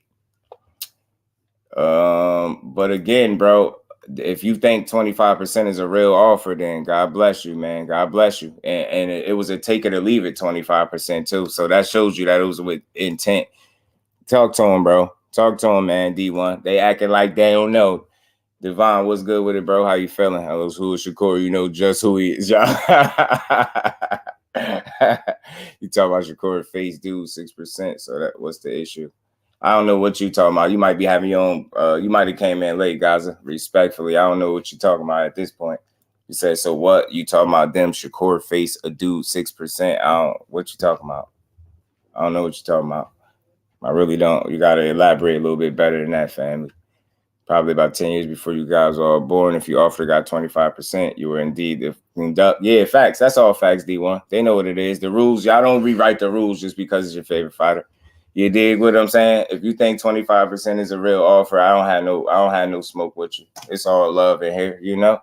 But we gonna get them backs though, you know. I remember the first time I spoke to you, I threw out the theory that you should already be a top 10 pound for pound guy. Yeah. You weren't at the time, and I was like, why aren't you even in that conversation? Now you're finally. I think I see 8, 7, something like that. Yeah. But do you feel like people are reluctant to give you your props, and if so, why? I don't know, maybe because I'm so young. You know, I'm 24 years old. I'm still young, and I'm the youngest out of everybody. You know, on the pound for pound list as a champion. Well, I'm not even where I was. The youngest champion. 24 years old. He still got a lot of career in front of him. He accomplished a lot. I don't know. It. At the end of the day, I just got to keep beating whoever they put in front of me. The hate comes with it. Right. They hate you. They hate you when you're successful, and it's reality. You know, I'm doing something right. I thank God for everything. Alhamdulillah to be in this position. Man, know how to go in there and win, bro. Straight up and down. Here, so 30 and 0. You know how to go in there and win. Was there something about Regis Prograis that made you want to accept this fight, or is it just the fact that he's a 140-pound champion? Yeah, he's a champion. He's a champion. Nothing personal between you guys. I would have fought. You know, any of the champions you already know. You talked to him. But this was the easiest one to make, and it's happening now. It's happening now. But I still want to fight all the champions. You know, after this, but I got to get past Regis Prograis first. So that press 26, bro. Last week. Shakur 26. If 26 is almost 30, damn. I don't know. I don't think you could round 26 up to 30, especially not in boxing. You get what I'm saying? 26 is 26. You get what I'm saying? And that age ain't gonna mean the damn thing when you get in the ring.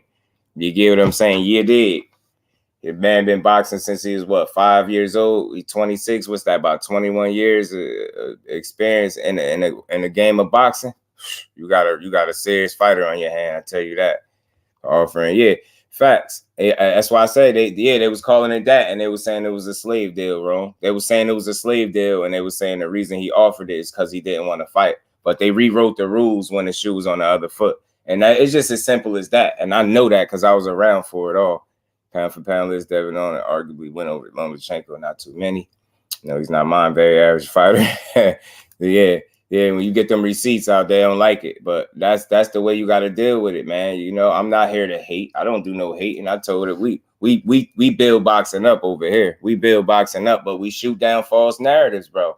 It don't matter who whatever fighter has got a false narrative laid up on them, I shoot it down when I can, bro. That's all I do. There's no hating, zero hating over this way. We show love, you did, because we love the sport. Cambos was actually trying to duck. Yeah, he was. You know, he ain't want that. He ain't want to fight Dev. And then Dev humbled his ass. I enjoy seeing the way he got humbled after getting his ass beat back to back like that.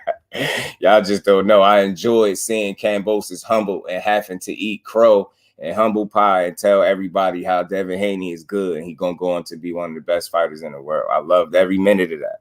You know what I'm saying? I was rooting for him to beat Cambos' ass, and that's exactly what he did. People, right. Loma 26% sounds better than nothing. Y'all also get to become this street. I'm sorry, bro, but he lost out. Oh, you saying for not taking it, son of God?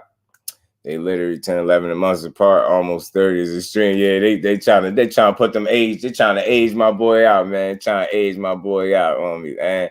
Hey, Devin, but I don't like the lies. Right, all facts, Queen. And it doesn't matter where they're coming from. We just don't like lies, right?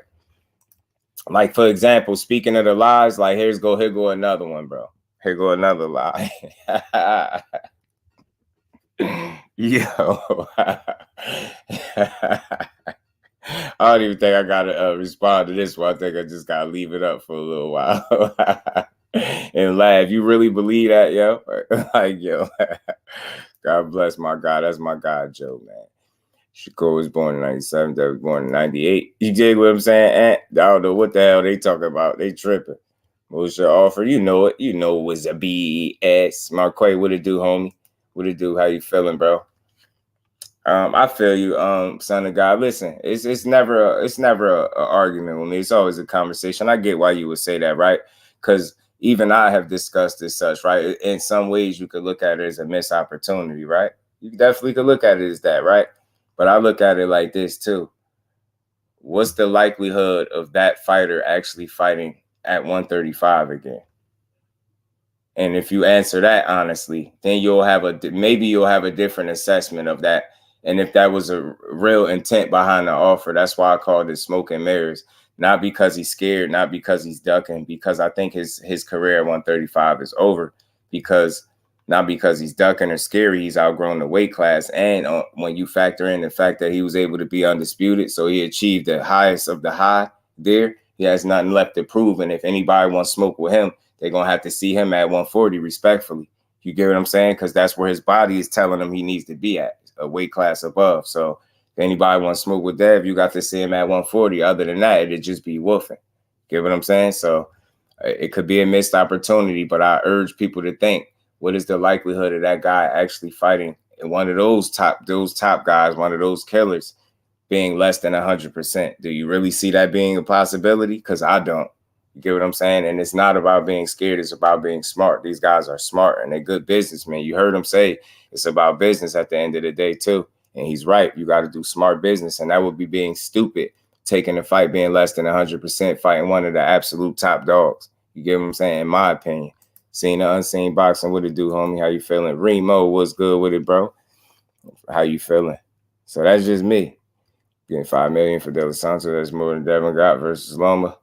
Nope, no response. Not to say, yeah, 6% is that. Yeah, it's crazy, bro. That's why I say I don't know why y'all be believing that stuff, yo. He's a fighter, yo. He not drawing up the contracts and cracking numbers and slicing up percentages in the pie and divvying out how much go to who. Like, y'all really believe that? It's comical to me.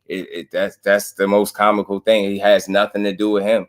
Maybe you can blame his team or Top Rank, something like that, maybe, but you blame him for that is weird. Like, that's crazy. That's wild. Yeah. One was born in 90, what would you say, 7, and one born in 98. Shit, if he old, I don't know what to tell you, bro. Know what I mean? My opinion, Shakur, Mr. Opportunity, that some guys never get. Yeah. Look, Samuel, I could call it a missed opportunity, but again, I'm gonna say this to you again. Just follow me. Do you really see Devin Haney fighting at 135 ever again in his career? Because if the answer is no, then is it really a missed opportunity, or is it a missed opportunity to call somebody's bluff and leave no doubt doing so? Because that's what I see it as, and I'm real. I'm real. It's not about people agreeing with me. I just have my own train of thought. You get what I'm saying? Think about that. If you're never going to fight at a weight class again, was that opportunity really a missed opportunity, or what? Can you take it with a grain of salt? For that reason, you get what I'm saying? That's how I look at that. Smart business is one thing, yet consistent lies is another. Get your bread, but have some kind of damn integrity. All facts, Rick. Shakur Stevenson was to fight Loma, who will be the A side in that fight, and would it be a 50-50 fight? I would guess it would be a 50-50 fight, right? That's a 50-50-ish type fight. You get what I'm saying? All I know with that, son of God, I know when it was presented to him that Loma would have made his biggest bag, and he had an opportunity to fight Shakur for that vacant title. So I don't know if that kind of answers anything for you, Brody, but that is something that I know that was put out there. That was put out there publicly that he was going to make his highest payday to fight Shakur for that vacant title, and he still said no. I didn't say they were a big money fighter 35, then goes on to say he'll only fight Tank at 140. That's why I say it's a little back and forth, and I try to give guys the benefit of the doubt. You right, Miss Joey. He said it. We're gonna get to it in here. My bad. Yeah, I'm gonna try to stop. I'm gonna try to play it through. I said all that dead to 21%, this and that. Just because he took it doesn't mean any other fighter has to. That is true. Corey would have fought Cambo for those belts. Yeah, he would have beat the absolute hell out of Cambosis for them belts. You know what I'm saying? But I don't think he would have ever took that. I don't think he would have took it for him either. You know what I'm saying? I just think it's about principle at the end of the day. Shakur and him and his team understanding their worth and not being willing to take a shit sandwich just because somebody else took one, right? Yeah, I could respect the sacrifice that Dad made, and kudos to him. I'm not knocking him. But that don't expect every fighter to take that just because you did. And I don't think that makes you any less of a fighter for not being willing to take a shit sandwich just for some belts that you eventually going to have to pay for anyway. You get what I'm saying? I just look at things a bit differently. You know what I mean? Right. You get what I'm saying? Facts, Zoom. Easy. Reschedule opportunity. Facts behind the hands. It ain't going nowhere. It ain't. That's why I said I don't really look at it as a missed opportunity. Yeah, I don't. Holding belts hostage, belts for ransom. Man, I like to. I rock with these boys. I'm gonna always embrace this conversation between the two because it's gonna always be a good fight. 94, 6 split made by the same bodies. It was not Shakur stomach capping. Yeah, right. Facts. It wasn't.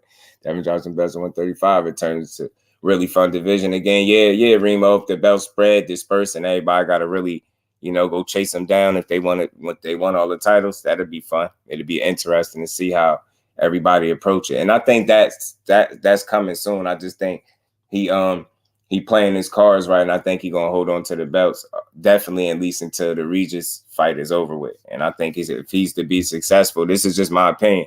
If he's to be successful, which I believe he will, he thinks he will be, he believes he will be. You get what I'm saying? I think at some point you'll see him drop those titles. I think if he was to lose for some reason, whatever reason, right? Say he lose, then I think he'll possibly explore a fight at 35 again. But even with that, I just don't know. I think once he go up, he's gonna stay up because it's tricky playing with your weight in that way.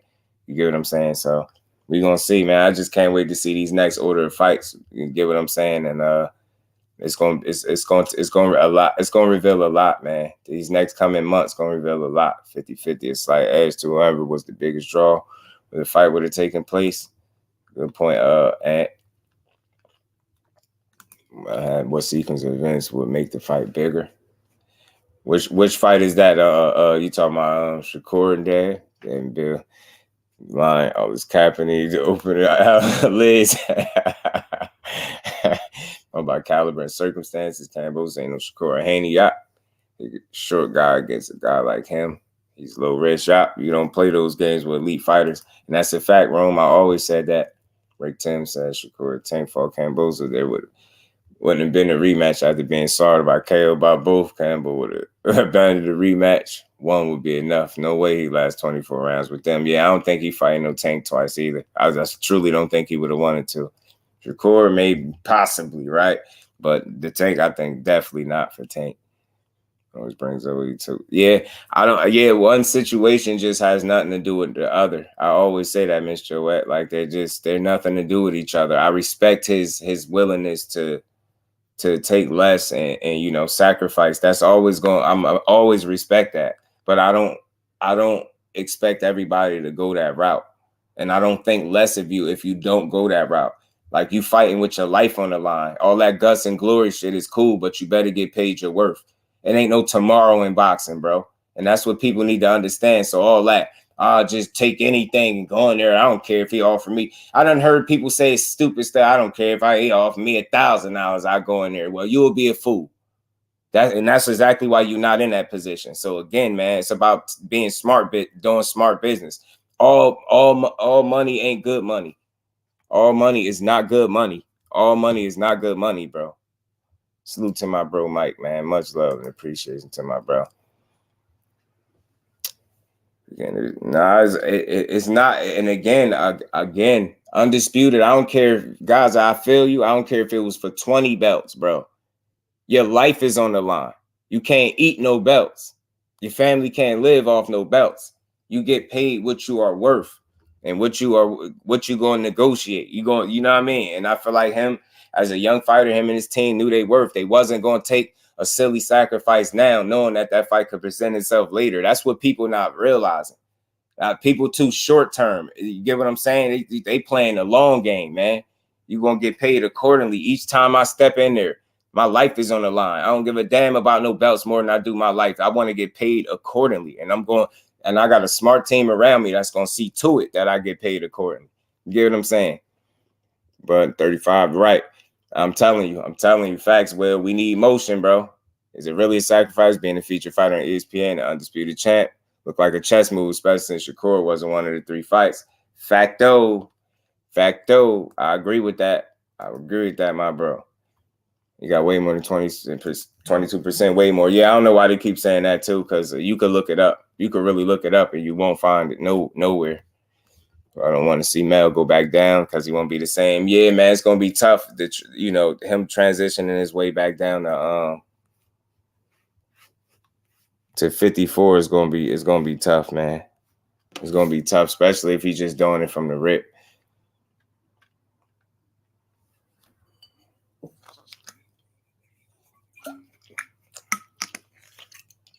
My bad, y'all. Y'all smash that like button for your bro, man. My proxy server.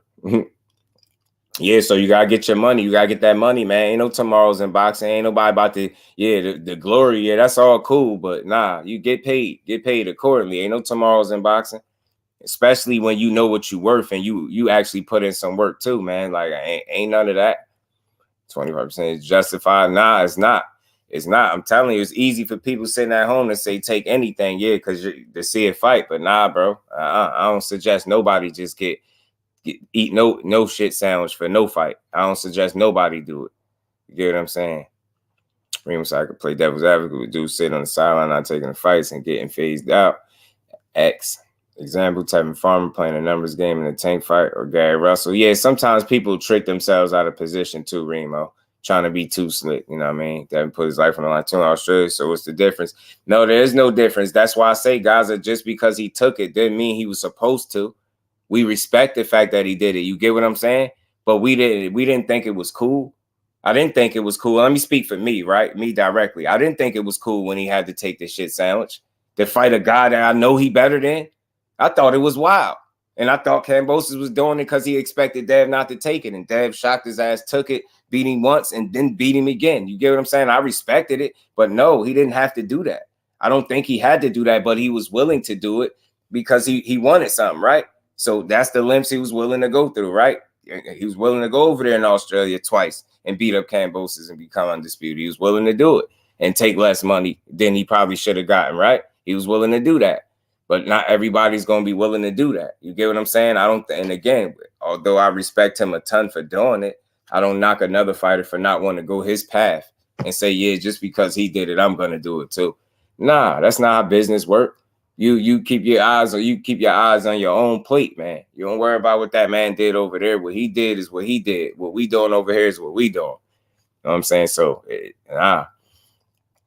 facts. You already know, D1. Facts. Felix Nunez, what it do, homie? How you feeling? Looking at availability for SHAKUR right now, 70% of them seats are sold. Telling you, man, and it's going to get more. It's going to be even more as they get closer. Rome, telling you, them people be coming to see the young man. The people be coming to see the young man fight. Bro, Devin fight almost sold out. You just who hating on Devin? Nah, we rock with Devin in here. Ain't nobody's saying nothing about Dev and his fight not being sold out. Not only do I hope his fight sell out, I hope it do well on pay-per-view as well. I really do. I tell Dev to rake that slave deal don't mean I got to. Yeah, that's all I'm saying, bro. That's all I'm saying. Both parties know that a $5 million fight at 135 equals 10 million plus at 147. Talk to them behind the hands, and they know that, and they know this, man. My bro Kano, man. What's good with it, Kano? How you feeling, bro? Appreciate you pulling up. You know it. I'm on the job. Do you think if the rules are reversed and Devin was offered 25% to fight Core, do you think he would really do it? No. Because I think he'll feel like the same way Shakur feel. I think he'll feel like that's an insult and that he definitely worth more than that. That's my personal opinion. And then when you look at the difference, the big disparity and gap between skill level, when you talk about the Kambosos and Shakur, you get what I'm saying? You gonna look at it the same way. That fight, that level of fighter, or fight a top fighter, but get BS money, something ain't adding up. The math ain't math, and it's very simple. It's easy to be an advocate for somebody taking something if it's the fighter that you're lobbying for offering it, right? But if you're really being realistic, you'll see that somebody that's as accomplished as what Shakur is not just going to bite on anything, right? And he shouldn't have to, right? And you know the opportunity to present itself down the line. He just got to keep doing what he's doing, is winning. And Dev do the same thing. He just keep winning. They'll revisit this at some point down the line, I believe. You mentioned that clip. I knew he could beat him. Right, Ant. Right, he knew he could beat him. And that's a totally different thing. Like, you know, when they going in there with each other, that's 50-50 territory, man. You get what I'm saying? And that's the elite level for real. So you gonna want to get paid accordingly. You get what I'm saying? And that's just my opinion of it. So I don't think nobody would have been willing to take 25% to fight Shakur. No, I don't believe that. B-Dog, what it do? I don't honestly think the deal was as bad as people made it out to be for Devin. He only had one belt to Georgia's 3. Was in Georgia's country, and it was a career payday at the time. Right, and B-Dog is still more than what people keep typing and saying. It still was more higher percentage than what people be saying. I done heard people go as low as 18%. That's how I know you take all that with a grain of salt. They can't even keep their stories straight. 1 minute it's 23%, then it's 22, and it might be 19 the next week, like whatever. If you look it up and you'll see it's none of those. I'm just shooting down the narrative that Shakur doesn't sell. See, yeah, right. All facts, wrong. Yeah, and his last 3 fights in specific is sell, I think, well over 10,000 tickets each of them, if my memory serves me correct. Each of the last 3 fights, well over 10,000 tickets. Fish Grease, what it do, homie? I think they tried to tell me it's top of his day when I was live, but they still talking me right because they still really bringing it up to this day. You get what I'm saying? To this day, man. They'll do an amazing job getting the belts right. Facts, Remo. Facts, man. They make a great team, bro. They make a great team, man. Tank get a core 15%. You taking them, I'm sure.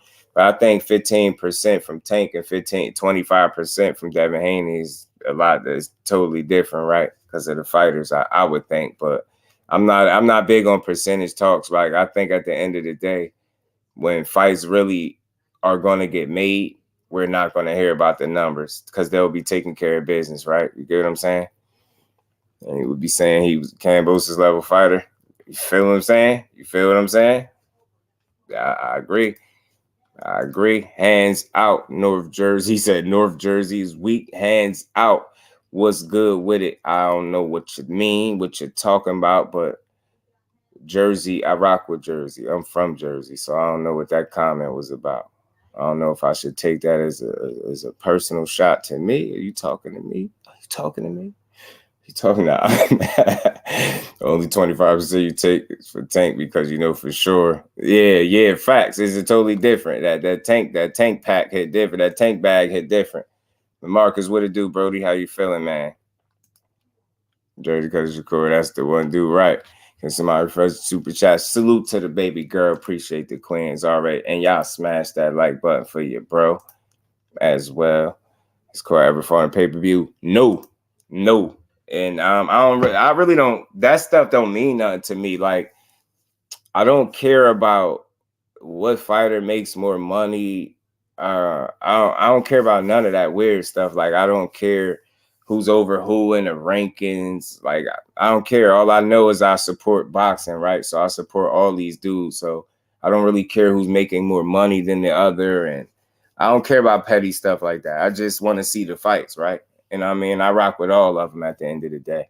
Salute to the queen, Miss Joette, for the super sticker. Much love and appreciation. And we ain't never got a box again. Well, I already been getting these bets, but now it's time for you to get your just do.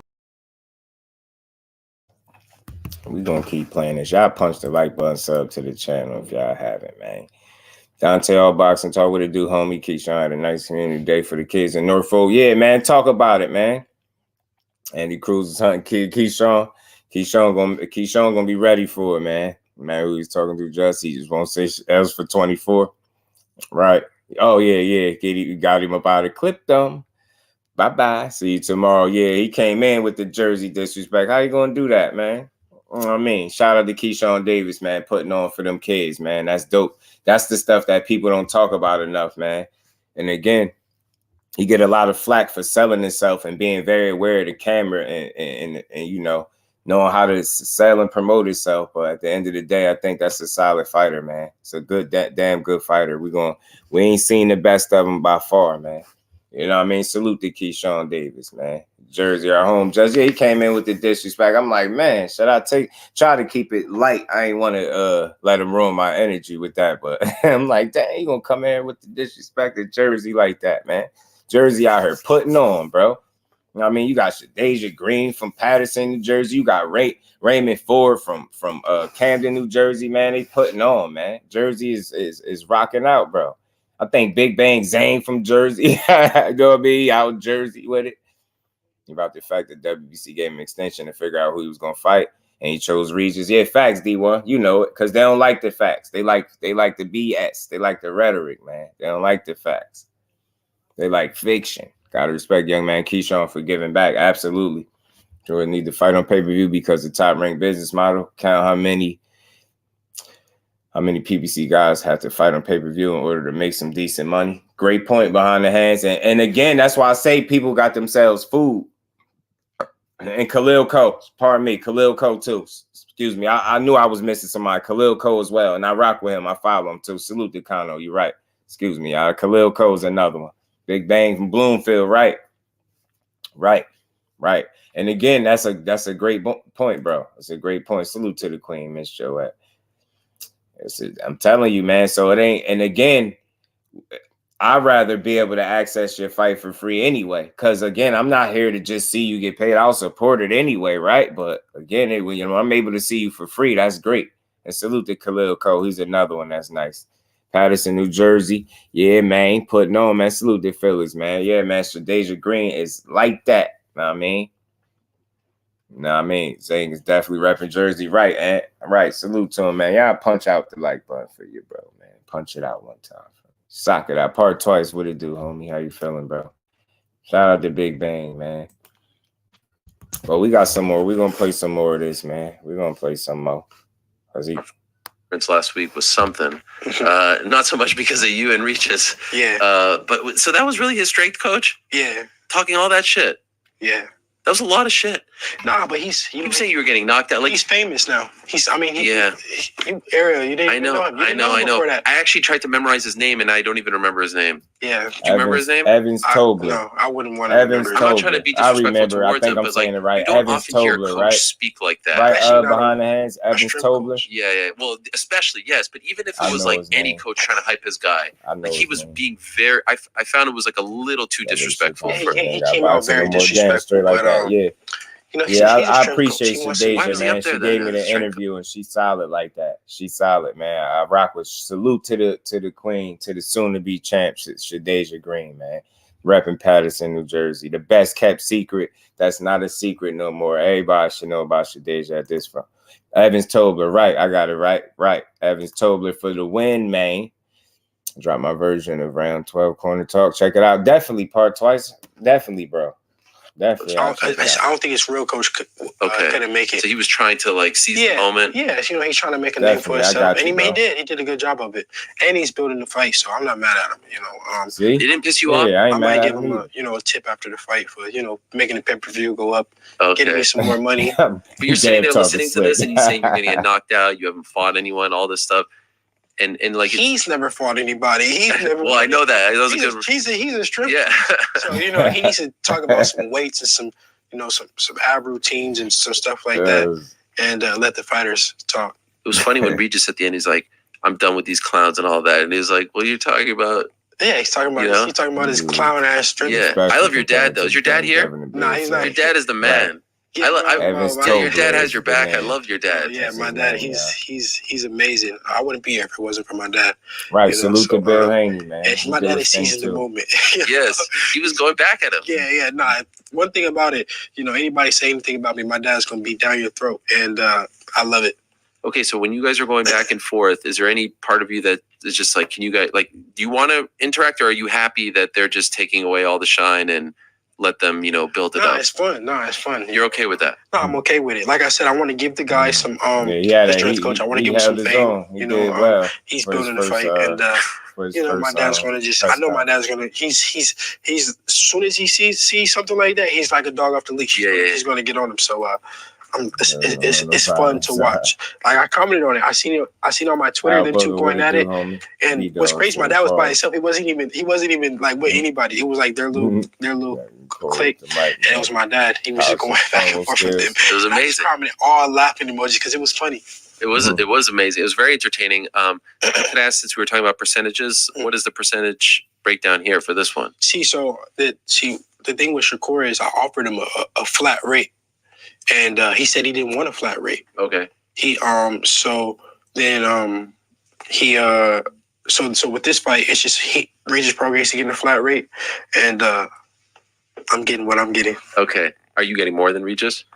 Come on now. Well, he's the champ. I don't know how it works. I'm the champ too. I know, but I mean, you're fighting for his belt. We're fighting for his belt, but it's always an A side and a B side, and sure. We know it's no secret who the A side is. But you're not going to New Orleans. Regis is getting much more money than he's ever made in his career. So, it is what it is. Were you surprised he was okay to go to San Fran? No. He's getting much money he ever made in his career. It only makes sense for him to come to San Fran and do it in front of my... Samuel, I know a lot of people thought that, but I got somebody in here right now that, know Regis personally, and he'll tell you straight up that's how Regis is in person. The way he was in that press conference, and I thought we would get more from him too. After speaking to my bro, and he done sat down, talked to Regis. He said that demeanor, that temperament, that him being laid back, kind of quiet, like that laid back approach, that's how he really is, believe it or not. So I know we done seen him kick up and turn up in different interviews and things like that. But, from what bro told me, like, that's really who he is. Because on his helmet.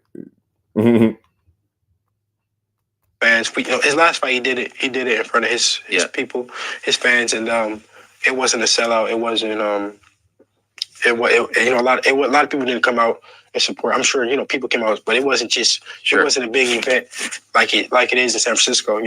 We did 10,000 seats already. No way! Wow. Yeah. So they're expecting a sellout? Yeah, for sure. Chase Center. It holds 16,000, so we still 7 weeks out with 6,000 more seats to go. I saw you with Steph. Yeah, it's crazy. Yeah. Was that cool? Is that your first time meeting him? It was my first time meeting him. Yeah. Wow. Yeah. So. Does he know fighting? Is he a fan? Yeah, as soon as he saw me, he said, "What's up, Devin? Oh wow. How you doing?" Are they in town? Are they gonna go? Convo, but that's what we're trying to see. Draymond said he's coming, so I think he's that was fan. Steph said if they don't have to, if they're not on the road, then they want to come. Draymond's got a mean right hand. Oh yeah, I mean, so that, yeah, I mean, you can tell he's been working. You think he's acting like? You talking about his coach? That was a great picture. We were talking with the guys. I don't think Eddie think knew his Steph coach was nervous at all. He knows Steph. If you want a little like Samuel, if you want to check out a dope interview, go check out Behind the Hands TV. He got the first interview since that moment, since that with him and Bill going back and forth. Bro got the first interview with him, and you'll get a better understanding of who he is. Like, you notice Dad kept saying, "Who is this guy? Where you get him from?" You go watch that interview, you'll get a good build, and you'll get a better understanding of who Evans Tobler is. You'll know that that's a world-class athlete himself in his own right, and he knows what he's doing. You know what I'm saying? So, and it's definitely a dope interview, nonetheless, to go check it out. I mean, you'll see it. Yeah, Regis, facts. But if you want to go check out a dope interview, you will like it from Evans Tobler. I liked it myself. You know what I mean? It was a good build. He let you know some things about him, man. He definitely know his place and where his strengths lie, and he know what he's here to do. You get what I'm saying? I think he's gonna have his guy in the best shape possible. You get what I'm saying? I got faith that Regis is going to come prepared as he possibly can. And I think Dev's going to do the same thing. I think we're going to get a good fight. I love a boxer with amazing footwork, but we know the truth, right? Oh, then what it do, homie? How you feeling, bro? Haney exposed himself.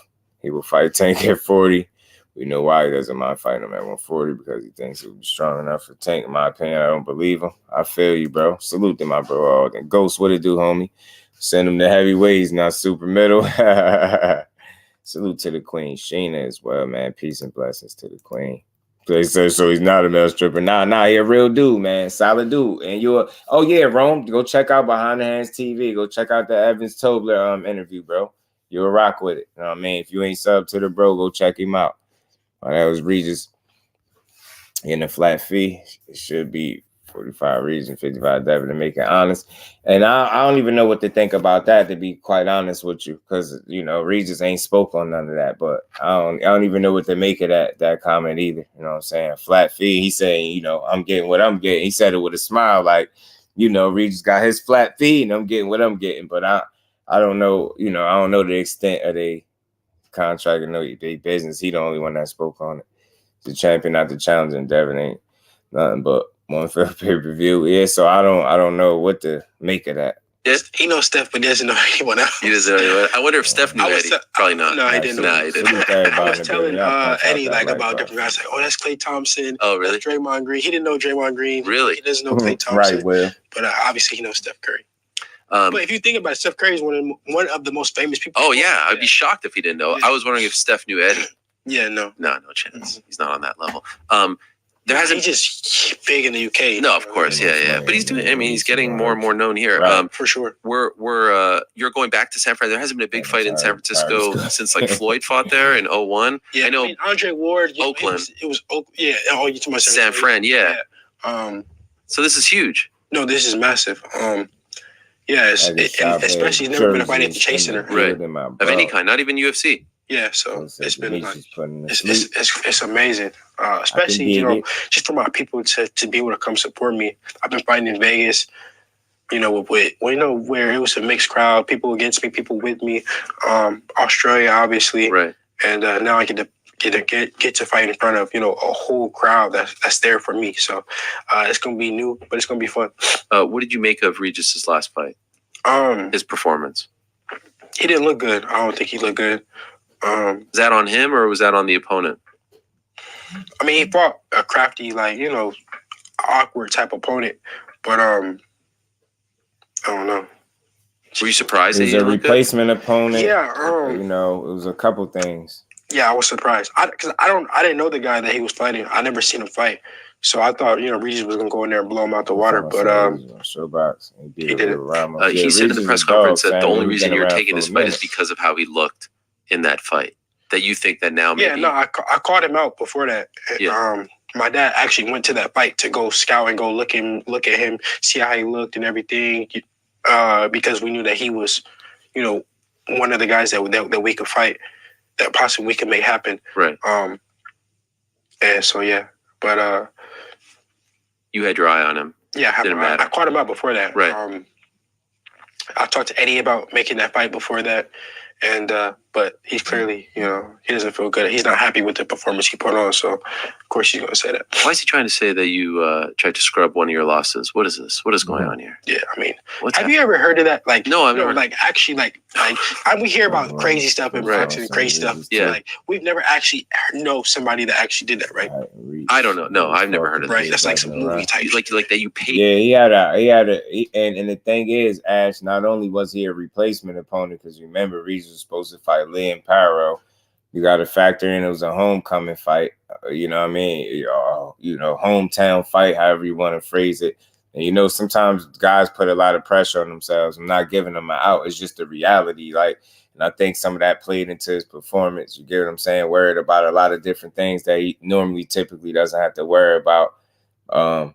You know, the guy being a replacement opponent. And then when you go do the homework on Zarilla, you know, if you look at the fights that he's had, like the only time you've ever seen him fight the way he fought is in that Regis fight. So you look at that, I can see why he caught Regis by surprise a bit. And he wasn't the best prepared, you know, the most prepared as he could have been for this guy. But I think when you look at it, Devin Haney, he know that, you know, you got to be focused. You got to be prepared for this guy. And the good thing is there's no replacement opponents. Y'all been focused on solely one another, you know, all the way up into this fight. So I think that could play a difference. Now, I'm not saying he'll win the fight, but I think he'll show a good account of himself, man. I think he'll look better definitely than he did in his last outing. You get what I'm saying? I expect him to win, lose, or draw. I expect him to look better than he did in his last fight. His pops went out to fight. The scout Regis out, right? They scouted him out. Salute to Quincy Carter. Much love and appreciation, bro, in that super chat, man. How you feeling, bro? And we ain't never got to box again. Well, right. well. I already been getting these bets, but now it's time for you to get your just due. Salute to Quincy, said Bill. And in fact, brings it operation. The matchmaker operation, Devin's getting beat. This kid is extremely media trained. When the interviewer brought up scrub losses, he immediately took control of the convo. Right? He did, man. He is on it. He on top of it, man. Let's finish hearing with someone off to scrub the loss. Movie type right? Thing. Like, would there be witnesses? Like, would there be some sort of footage of this loss? Like has he been able to produce anything? I'm a special fighter. You know, I'm a special fighter. What I hear, he all good, hen dog. I get you, but I hear that's how he is. I didn't lost in the United States, so for me to lose in Mexico, all respect to the, you know, the Mexican fighters and, you know, fighters in Tijuana, it made me the fighter that I am today. But come on now, I'm undefeated, undisputed. For me to lose in Mexico, come on now, bro. Where do you think this even came from? Did you say Rolly Romero? Yeah, Rolly was the first person I ever heard say that about you. Yeah, he said that. But like, where's he coming up with this, or is he just making it up? You know, rumors start and then, you know, picks up. Does this annoy you? No, I mean, doesn't annoy you? They're trying to say you have no, because he's 30-0. That's why I don't bother him. He know the reality of it is his record reads 30-0. Dropped his last fight, and they robbed him of that. They robbed the guy, his opponent, of that drop. So, and if they would have counted that, he would have either got a draw or would have lost. So he needs to stop talking about it. We know some stuff about him too. Right, and that was on TV. That was on DAZN. Yeah, and he admitted that he got dropped after the fight. He said it looked like a drop. It looked like a knockdown to me. Why do you think he's like pushing this so much? What? This thing that you have, this loss that you paid off. He's not pushing it that much. He just brought it up. It's squeaky clean. My name has no blemishes on it. So of course he's gonna try to come with something, but it's all part of building a fight. He can say what he want to say. He gonna come with some more stuff. You know, once that dies out, he gonna come with something new.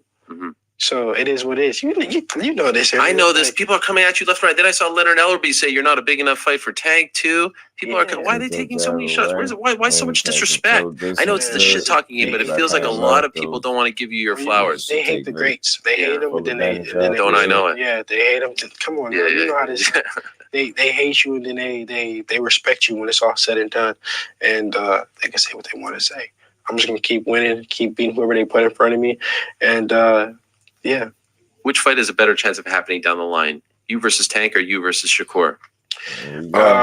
I mean, the biggest fight is me versus Tank, so I would say that one. But Shakur is not too far behind. Right. What weight do you think the Tank fight would be at? 140. Yeah. It would have to happen at 140. Why is that? I mean, he's fought at 140 before. He beat Mario Barrios at 140. I'm at 140 now. It would make the most sense for it to be at 140. You say I'm at 140 now. He says Tank is the type of fighter. He says he doesn't care about belts, right? Mm-hmm. He doesn't fight for belts. He fights for money. So he wouldn't care about the belts at 135. He would just want to make the money in fighting me. So 140. And when you say I'm at 140 now, you are eventually going back to 135, though, right? I don't know. For the right fight. Oh, okay. There's a chance you may not fight there again.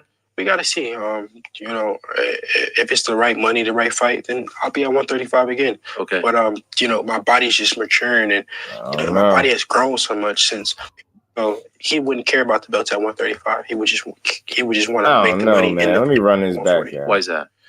Whereas it's not too far. The better chance of happening down the line. They respect you when it's all said and done, and they can say what they want to say. I'm just going to keep winning, keep beating whoever they put in front of me, and yeah.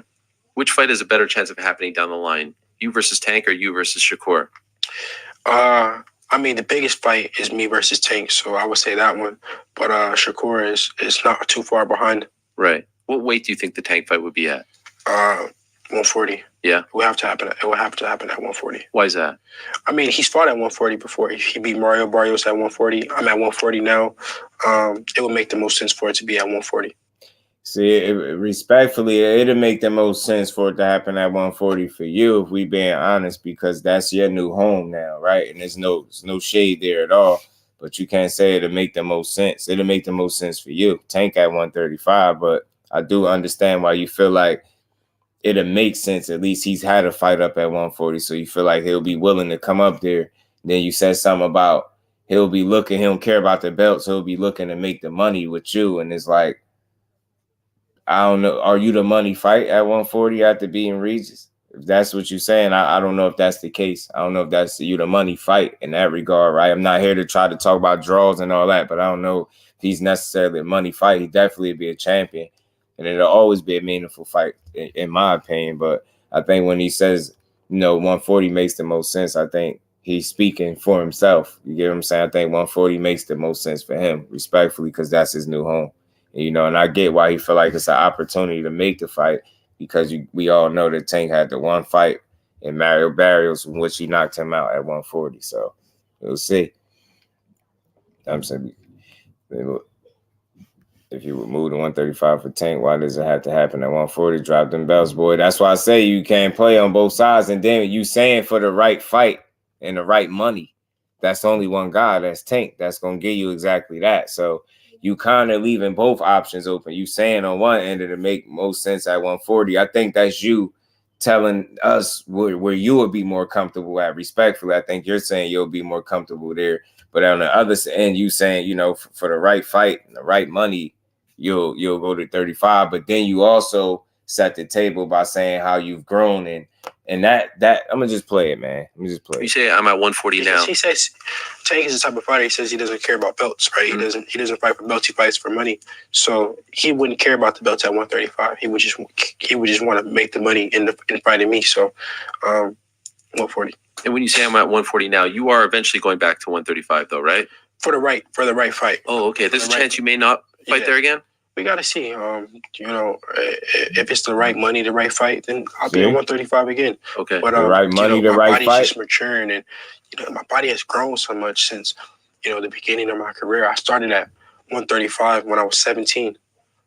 Respectfully, I turned pro at 135, so I've been here for a long time. I get it. Now that I just let my body just go and just let my body just mature and just rest and recover, I got even bigger. So 135 would definitely be even tougher for me to make. And it was already tough. Like this last cut? So, again, now I just want to point something out. He's just trying to, leave his options open, right? I think he's trying to give the right answer, right? So I'm not going to fault him for never going back to 135. I think he's trying to, leave the options open. But if you just listening to what he said when he talked about visiting 35 again, like he didn't go into depth the way he did in terms of letting you know how much he grew and how hard it'd be for him to make the weight and how much his body grew. And you see all of that, like he's letting you know, he throw it out there, but he's saying way more. He's going in depth, letting you know, hey, look, man, at the same time, I outgrew it. And it's okay. You don't have to try to appease everybody, because you can't, right? You can't do everything. You're only one person. You only could compete in one division at a time. I don't think he needs to tell people that he'll go back to 35, because I truly don't think he will. But I can understand why he's saying that, leaving that option open, because he still has belts there. So I get it, right? He's just, from that standpoint, just sound like he's trying to leave his options open. But I feel like that's the least likely to happen for us to see him at 35 again. I just don't see that. I don't see it. You get what I'm saying? And this is why people keep asking for a Tank fight. On one end, you saying it'll have to be at 140. Then, in a flip end, it's like, but for the right fight, I'll go down to, you get what I'm saying? So you're going to have people that's putting up resistance. They're like, hey, which one is it? Are you at 140? Is it going to happen there? Do you think you should fight him there? But you saying at the same time, for the right fight, for the right money, the only right money and fight down there would be Tank Davis, right? And it'll be very, very difficult for you to make it, especially after having one fight at 140. So that's just the tough part. You can't have your foot in both. You get what I'm saying? You can't have it like that. Get what I'm saying? So that's all it is. It is what it is, man. It is. So he lying. You just can't say he lying. So you got a better chance of getting pregnant to beat Tank. Bro, crazy, man. Oh, man. Hold up. This is Luke. He is not the boss of Tank. Yeah. I think he just giving an option. I think, like, if you just breaking down what he say, for me, I hear 140 is where he'll be comfortable at. That's why he said that makes sense, right? But at the same token, he's saying for the right fight, for the right money. And I think that's only one guy. So it's going to be people that's going to expect him to fight Tank at 35 because he said that statement, right? They're going to be people that call for it. But then there are obviously going to be people that call for it at 140 because they know that's where he is healthy at. And that's where it would make more sense for him to fight Tank at, right? And maybe he can hang his hat on the fact that Tank actually had a fight before at 140 and he'll be willing to take a fight with him there. You get what I'm saying? So it's just what it is. Yeah, I don't think so. It'd just be too unhealthy for him, IB. Just be too unhealthy and unnecessarily risky unless that bad comes with it. You get what I'm saying? And leaves the options open. Yeah, I mean, I'm not gonna call him a liar. I ain't call him a liar. You know what I'm saying? That's what's most important. Like, I can't speak for what everybody else do, but I didn't call him a liar, right? But I get why people gonna feel like you playing on both sides and you can't do both. Salute to Quincy, man. Buckle up, boxing talk. What it do, homie? So he needs to just fight at 140, right? So Tank the big money for isn't fight, right? Fight. Yeah, he is. He is. Tank is that fight. Absolutely. Right fight is Tank. And so Tank versus Devin at 140, right? I move up to 140. Fight Devin if I were Tank, but I'm not. Right, Sheena. Right.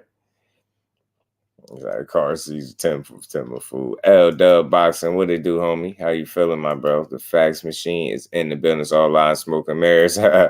Right.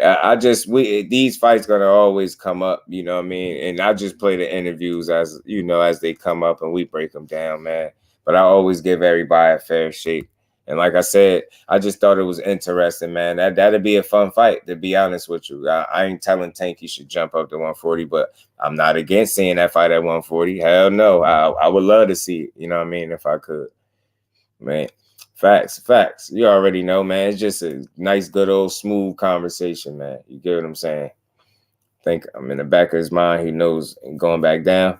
Yeah, right. Yeah, I don't think, and again, why I would lean toward that being the case because of the way he elaborated more so on how he outgrew and how big his body is. He kind of telling you the truth. He's trying to give you an answer that he feel like people would want to hear. You get what I'm saying? And I think he's just leaving the options open. So you get what I'm saying? It's going to be some people that expect him to go there, right? Like that's the only option. Just at the end of the day, you have a young kid that has options, right? He can do those things. What he will do is another thing. So I'm not going to crucify him for speaking about going back to 35, but I just don't think that's a smart move. You get what I'm saying? But ultimately, it'd be up for him to decide. And that's why I think he said for the right fight and the right money, because he know the risk will have to be worth the reward. You get him, the reward will have to be worth the risk. You get what I'm saying? So I get him. I get that. You get what I'm saying? But it's going to be people that just ask him to just drop the belts. And I understand that too. So Tank moved to 140. Devin will move to 147. Let's see. Tank versus Haney at 135. Too many excuses to follow. Yeah, he just wouldn't be healthy there. And I wouldn't want to see it either. Ain't better get past Regis first. Barely got past small old dog Loma. Telling you, that's going to be a great fight too, man. That's going to be a good fight, I think, man. Them dudes going to bring it, man. You remember Bill Haney saying he would hire Blu-ray if they moved to 140. Did he? He said that? That's interesting. Crucified Jesus too, but I don't think nobody crucifying him. I think I gotta just be open to different opinions on them, right? I don't think nobody's crucifying him here. I don't see it. You know what I'm saying? Especially not me. I think that's what's most important. Just ain't crucifying him. You know what I mean? We just breaking it down and going off of what he said, and I don't think nothing wrong with it. I get it, man. You're keeping your options open, meanwhile trying to give the best answer for the people and make the best decision for your career. You get what I'm saying? And I get it. You know what I'm saying? So young, he's trying to figure it out. What makes the most sense? What opportunity is the best for him? Like, it's nothing wrong with weighing your options, but I get it when people are going to be like, well, won't you just go to 135 being that you said you'll do it, right? So I get it. I get people that's going to be like, I don't want to see it at 35. Like, I'm just a different person. I get it. I get it on both sides, bro. It's easy to understand. I can't. Cause I see, cause I'll tell you with the 140 for Baz, you go 140 for Haney, and buckle up. I think that's Haney's thought process as well. He had a fight here before. He could come up here for me as well. Like I think that's what he feel. You get what I'm saying? And I see why he'd feel it because he got one example to go off. You get what I'm saying? So I get it, but ultimately it'll just be up. It'll be what Tank decide, right? Or if they can meet in the middle or anything like that. So we'll see. It's no hate, bros. Just point out inconsistency. In fact, you'll say it's, hey, yeah, nah, I don't see no Devin hate. If I seen hate, I'll call it out. I don't think nobody in here hating. You know what I'm saying? We gotta be very careful with that, especially in this chat. Like I want to be known for giving people they just do, not hating. And I don't feel like the people in my chat hate either. You know what I mean, we have no reason to. We rock with boxing. Hating on Devin would be weird at this point. There's nothing to hate on, bro. You can support and salute him, man. If you don't like him, then you know you don't like him, but that's different. But we rock with him. Oh, now I'm noticing the pattern. A couple people been saying that, Don. I just hear the people. I see what the people be saying. Some people feel like that. I said, for the fight end of the year. Oh yeah, I did hear that. Up, you realize he fought bad, so 140 too big for him. Tank said afterwards, never fighting at 140 again. Yeah, we're fighting at 130s. Fighting again at 136 in his cards. Yeah, 135. Yeah, I think 135 is in the rear view for Dev, respectfully. But let's finish playing the rest of it. Salute to everybody in the building. Y'all smash the like button. And we got a few more minutes of this, like 10 more minutes of Tough? This. Yeah, for sure. Really? It takes a lot of discipline. Right. What do you walk around at? 160. Oh, wow. Yeah, damn. But you know it's different because I'm a 160, but I'm not like a fat 160. I'm a still cut 160. So those last few pounds is hard to get off. What do you think you'll end your career at? Like what weight do you think you'll? 154. Oh really? 154, 160. And what? You versus Terrence. He said 154, 160. That'd be nuts. Yeah, appreciate you, B1, man. Enjoy that, man. I don't see it happening. If it's not at 154, tell the family I said what's up, man. Is Terrence number one pound? And honestly, truthfully, I wouldn't want to see it if it was not at 154. It would be just no point. Same thing. Yeah, I mean, we know that Earl is depleted when he goes 147, and it's like it would be the same type of fight. Kind of like you and Kambosos too. There wasn't a lot of interest in the second one. I mean, but it wasn't because Kambosos was weight trained. No, like but that. It's just. So that's the thing. So it's even worse because it's like, all right, we know that he's, not taking nothing away from Terrence, but we know that Earl is weight trained. Bless you. Excuse me. Yeah, we know that he's weight trained, so it's like Terrence's skills speak for themselves, but it's just we know that the weight is taking a lot out of Earl as well. Do you have Terrence? Oh, there it is. Bless you. Bless you. Do you have Terrence as number one? Yeah, I heard he'd be bigger than that. I got him as number 2 behind Canelo. Wow. Yeah. Canelo number 1. Yeah, I think. Not in a way. Maybe 3 years and y'all to 47. No. Even though Canelo lost to Bivol. Right. Yeah, but Canelo's just going up at different weight classes and just daring to be great. So, but Crawford did that too. I know not as many weight classes. Yeah, but like you said, not as many. So what do you have? Canelo, Crawford. I got Canelo, Crawford. Right, B-Dog. A Domino's order, carry out online or by phone. My bad, y'all. That Domino's merch. He said, would you walk around at 160? Yeah.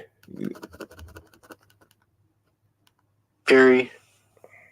Yeah. Tommy? Just kidding. I'm kidding. Yeah, right. Wow, Fury. So not Usyk, who went up in weight. Right. I think one for 35 was behind him. I thought it was a 2-horse race. Middleweight, now you fight Regis. You know Inoue, right? Yeah, of course. He's the man. Nah, he's good. You're not impressed? Only thing about based on the opponents aren't. The only thing about it is I like Inoue. Yeah. I respect his game. But I don't know a lot of people that he fought, to be honest. Right. Like, I understand what he's doing. What he's doing with them is not easy, obviously. I don't care who you are, whoever gets in the ring, you're knocking them out. It's not easy. But can you name name? Fulton was great. Okay, name 5 people that Inoue fought. Oh, 5 is tough. Donaire twice. Fulton. No, Donaire is one person. Well, I know you fought him twice, though. Okay, that's one person. Those are two. If I take 5 people I fought, you can't say Kambosos twice. You can't say that. Well, sort of. I mean, every fight is different. We're talking about names. I get it. You're only as good as the opponent. There was a guy in MMA named Demetrius Johnson who was 125, and people didn't give him his. Any more sound bites from the Hitchens? He been on the road. I ain't catch no new ones yet. Hitchens was going in. I like Hitchens snapping out. Most boxers are casual. Canelo went up in weight and lost. Anyway, went up in weight. Dominate the number one guy. True indeed. Yeah, you already know, Dub. Certain somebody would have had this assessment anyway. They'd be hating him right now. They'd be killing him. Think I quit hiding. I don't think Tank hiding. I think it's just a matter of time, right, Quincy? But time reveals all, right? No matter what I think, time will reveal it, right? I think he still have a time and opportunity to fight these dudes. So we're going to see. Definitely fought Loma. Right, that's the first 50-50 fight for me, in my opinion, that you can honestly make a 50-50 case for. So that's what it was. It was a fight with Devin, then it must happen at 140, period, point blank. That's what he's saying. Even Shakur fought more champs. How was Tank hiding? Yeah, I don't see Tank hiding. I just don't. Because he wasn't fighting top guys. It reminds me a lot of that. You gotta smash that like button for me. Donaire. And salute the area, Hawani, and Dave, man. Yeah, no, I mean, I get what you're saying. Come on. No, I can't. Off the top of my head, yeah. All right, so let's do Fury. Name. Yeah, of course. Yeah. We got Wilder. 3 times. No, we can't. Klitschko. Dillian White. Chisora, but that was last. Chisora, but we know these guys. Yeah, I know. But they're just because heavyweights are more well known than the dudes at 122 and all this. Facts. I know Juan Carlos Payano. We know the guys that Lomachenko fought. Lomachenko ain't down there. Is it in? So it's just man. Is that man? I have nothing against anyway. But you can see the skill though, right? You cannot take that. Like I said, I respect this game. I can't. I can't. You're a connoisseur, bro. You respect his you be locked in way more. I guarantee you know more boxers and fights than these dudes. I guarantee that. That I know. It wouldn't even be her. I know that for a fact. You locked in way more than these dudes. 175, maybe 160. My eyes, yeah. That man. Dad said he could see himself as high as 154, 160. That was eye opening, man. Really. At middleweight, that'd be crazy. Even junior middleweight, you know what I mean? I seen him going as high as 47. But he said 54, 60. I thought that's impressive. Salute to my baby girl, man. Yeah, y'all make sure y'all punching out that like button for your bro. Now you hot and Tank on a radio show. Oh, okay, you talking about him. Bole, salute. Chocolate did the same thing, but went to 115. Struggle. While anyway ain't struggling yet. Anyway out there smashing on stuff, man. Yeah, Dub is the human facts machine, bro. Just don't know the guys that he's fighting. I don't know them. He looked great against Fulton. Mm-hmm. He looks great against Schoolboy Steph. Beautiful performance. That was like the first real one that I could say. Donaire was on the back. Donaire was on the back end of his career. Sure, he did smoke him though. What was that, like 2 rounds or something? What, the second fight? Yeah, the second fight. Yeah, the first one was close. First fight, he went to war with him. Yeah. That's what I'm saying. By the way, what's your take? And I'll let you go in a second here. But crazy times in the world of boxing. Showtime out. Yeah, crazy. It's sad, right? I see some people like happy about it, but I think it's a sad time for boxing. You know, Showtime has done so much for the sport, and yeah, man, that's true. Because a lot of polls. It's just like a missing piece in boxing now. Like we got HBO gone. We got Showtime gone. But I think somebody new is going to come in. But still, just Showtime is just like real boxing, you know? Yes, prestige. Yeah. Imagine 10 years ago telling someone no HBO boxing, no Showtime boxing. That's like saying the UFC just gone. It's crazy. Yeah. And people. There's a lot of haters in boxing. I see people celebrating this. This is crazy. I know some people may not like Steven Espinoza. But this is good for you guys to have. It's even bigger than Steven Espinoza. It's just the Showtime. Yes. You know, it's just, my grandpa grew up watching Showtime. Right. You know, our people. Showtime's been around since Tyson. I started on Showbox. True, I rock with Showtime. Right. I like Showtime a lot. Showbox made me who I am today. So I always have respect for Steven. Yeah, but the reason why I say the polls, because it was every poll I seen was in heavy favorite of Loma winning the fight. I thought that was interesting because the polls are the people, right? We know what the judges seen. I know what I seen. Just because I seen the polls, I didn't change my pick. My pick stayed 7-5 for Dead, but still is, a little eyebrow raising to see so many polls and all of them being heavily favored of Loma, like all of them, like 60% and better type stuff. Showtime, all the Showbox, all that. shout out to you for knowing their names. Gordon Hall. That's Gordon Hall. He runs Showbox. Yeah, of course. Yeah, respect. Yeah, I don't know if a lot of people know. By the way, that promo that they put out, it's interesting. The one of you and Regis. Yeah, I trust my eyes over the judges as well. That dude, you know the guy who does that for the Zone, or actually it's for Matro. His name is Alex Haynes, British guy, tall guy. I think he may have worked with you. Yeah.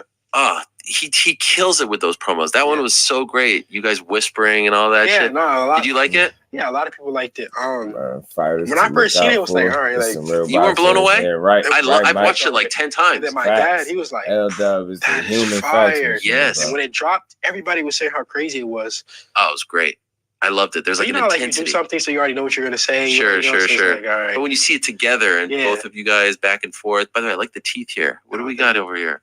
Just some diamonds in my teeth. Yeah. How much are those? We don't want to nothing, like $10? Yeah. Yo, can you eat with those? Or do you have to take them out? No, they're permanent. They're permanent? Yeah. So when you fight, you have them in? When I fight, I have them in. Sheesh. KSI's mouthpiece. I think it was 51,000 pounds. Always. Whatever that translates into American dollars. Yeah. That's absurd. Would you ever do something like that? No, I mean it's fire. It's when you look good, you're probably good. Yeah. And that fight was great. Did you see it? The KSI one. I was commentating it. I said it was unwatchable on the commentary. I mean, you gotta respect those guys. They get in the ring and it was tough to watch. Well, they kept holding each other. Not so much Tommy Fury. I mean, I respect him. Yeah. But I'm a guy like KSI. He didn't grow up boxing. He got into boxing. He's been taking it serious and he's been dedicated to the sport. So to even being there and being to last with a guy like Tommy Fury. The problem with that is Quincy. Yeah, that's what if he gonna go to 40 anytime soon, and I don't think he is, right? So I think, there's definitely still big fights at 35 to make. 140 got some talent too. They kind of deep too. So I mean, it's more of a pick your poison, right? But for me, it's like I just know he not going there no time soon. I know people would like to see him there because of the one fight he had there, but I don't think we're gonna see him there not no time soon. You know what I mean? But I think they both got meaningful fights for him, for sure. I think when you put in a situation like Tank Davis, you are the fight. So you get what I'm saying? You are the big fight. You get what I'm saying? But, a good dance partner always helps in that regard, right? So I think that's what the issue is going to be. I think the promotion for Fury was an MMA fighter. Can't remember. Oh, Francis Ngannou. They promotion been good. They promotion been good. Prior to Tony, that voice made me laugh. Right, man. This was a good nice sit down, man. Salute to Dev and Ariel Hawani for the build. And Japuri, the bigger fights are wherever he's at. That's how I feel like, big dog. He is the big fight. You get what I'm saying? So cap artist. Salute to Cash, man. He can't. He talking. He got COVID. Yeah, man. It sounded like he's sick or something. A little bit. I think he was sick. It sounded like he was sick a little bit, though. But salute to everybody in the building, man. Like I said, man, that was a good build. He said some interesting things there. The biggest takeaway was obviously him feeling like the Tank fight can happen, but he said he felt like it made the most sense at 140. But at the same token, he said for the right fight, for the right situation, he'd be willing to I ain't responding to that. He'd be willing to, go back down to 35. So that kind of leaves the door open on both sides. So it's no telling what he'll actually end up doing. It's just one of them situations where you gotta wait and see what decision he decides to make. But as it stands, I think 140 is going to be his home, especially if he's to get a win, be successful, and become a champion there. He'll be a two-division, former undisputed champion at 135, two-division champion. That sounds good, to accomplish at 24 years old. You get what I'm saying? Former undisputed champion at 135, two-division champ, current WBC 140-pound champion, if he's to be successful. So I think 140 is his new home. If he's to go back down to 35, I would be extremely impressed. I respect the hell out of it. You know what I'm saying? That's not something I expect him to do because of health reasons, obviously, right? It has nothing to do with being scary, ducking smoke. I got you, Thomas. None of that stuff, right? So I just think 140 is where he's at, and I think that's why he he spoke about the Tank fight being there. You get what I'm saying? Some people will say he conveniently speaking about Tank again. I'll give him the benefit of the doubt and say he was asked about it, so he just gave an honest answer on it. I can understand where you're coming from. He's seen Tank have a fight there. He feel like it's possible that he can come up and make the money with him, but I don't know if he's exactly the money guy like he might think he is. You know what I'm saying? So I don't know if, you know, that will entice or influence Tank to go up and make a fight with him or not. You just don't know. But as it stands, we know Tank Davis is at 54 where he's comfortable at. 35 where he's comfortable at, and that's just where he's gonna be for right now. So until then, man, we gonna see. Tank wanted to see 140. Yeah, I think he felt it out. We could pick Tank fight the most. Being that the most, I feel like him and Haney got more history. For that reason, I would want to see that more. But make no mistake about it, the minute I can see Shakur and Tank fight, I want to see it. Like, trust me, immediately. William Old School, what's good, my brother? What up, dude? How you feeling, bro? I'm good. Man, look, I only wanted to say a couple of small things. That's all good. Talk to me. Tank said after Barrios' fight, basically Barrios was a test of the water to see how he felt at 140. Mm-hmm. After he fought at 140, Tank realized that the extra weight, I don't know if it slowed him down or if he felt slow or whatever the hell, he didn't like the extra weight on him. Mm-hmm. So that's when he decided right after the Barrios fight, he was not fighting at 140 again.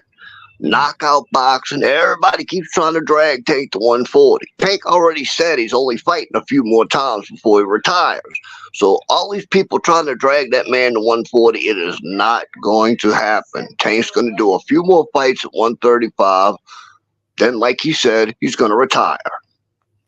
Mm-hmm. I know people want him to do much more than that, but you can't make the man change his mind. Mm-hmm. You know? Man's going to do what the man wants to do. If he said he's not going to fight at 140, he's not going to fight at 140. So if there is a chance for him and Devin, it's going to have to be at a catch weight. Tank's the A side. He's going to choose what he wants, when he wants. Devin's going to have to accept it. I don't think Devin's going to fight him. I really don't. I don't see Devin wanting to fight that man whatsoever. Right. We're going to get Shakur. Mm-hmm. That will happen. Maybe not right away, but that one will happen. Mm-hmm. That's the one we better be glad to get. Right. You know? Right. Tank has actually been very consistent. That's all I wanted to say, bro. Yes. Mm-hmm. Right. That's the truth. We're speaking truth, bro. Speaking truth, man. And I think that's the thing. That's the whole thing with Tank when they speak about 140. If you ever listen to him, he's comfortable where he at. So I don't think he's going there no time soon. I mean, look how small he is compared to the dudes at 140. The only one he's actually size-wise comparable to is Regis. Right. Exactly. And Regis is much thicker than Tank is. He really is. And think about how big Barrios was over him. Like, dude. Oh, I know, dude. Barrios was a monster compared to Tank. Right. You know, I say, man, he's a special breed to be able to go up there and do that. But again, it'll have to be situational. The time it had to be right, maybe the money situation, all that. But I think in terms of what's happening in the immediate future is him remaining at 135 and doing his thing there. You know what I mean? So, you know, being that size, there's no real there's no real pressure to have to move up.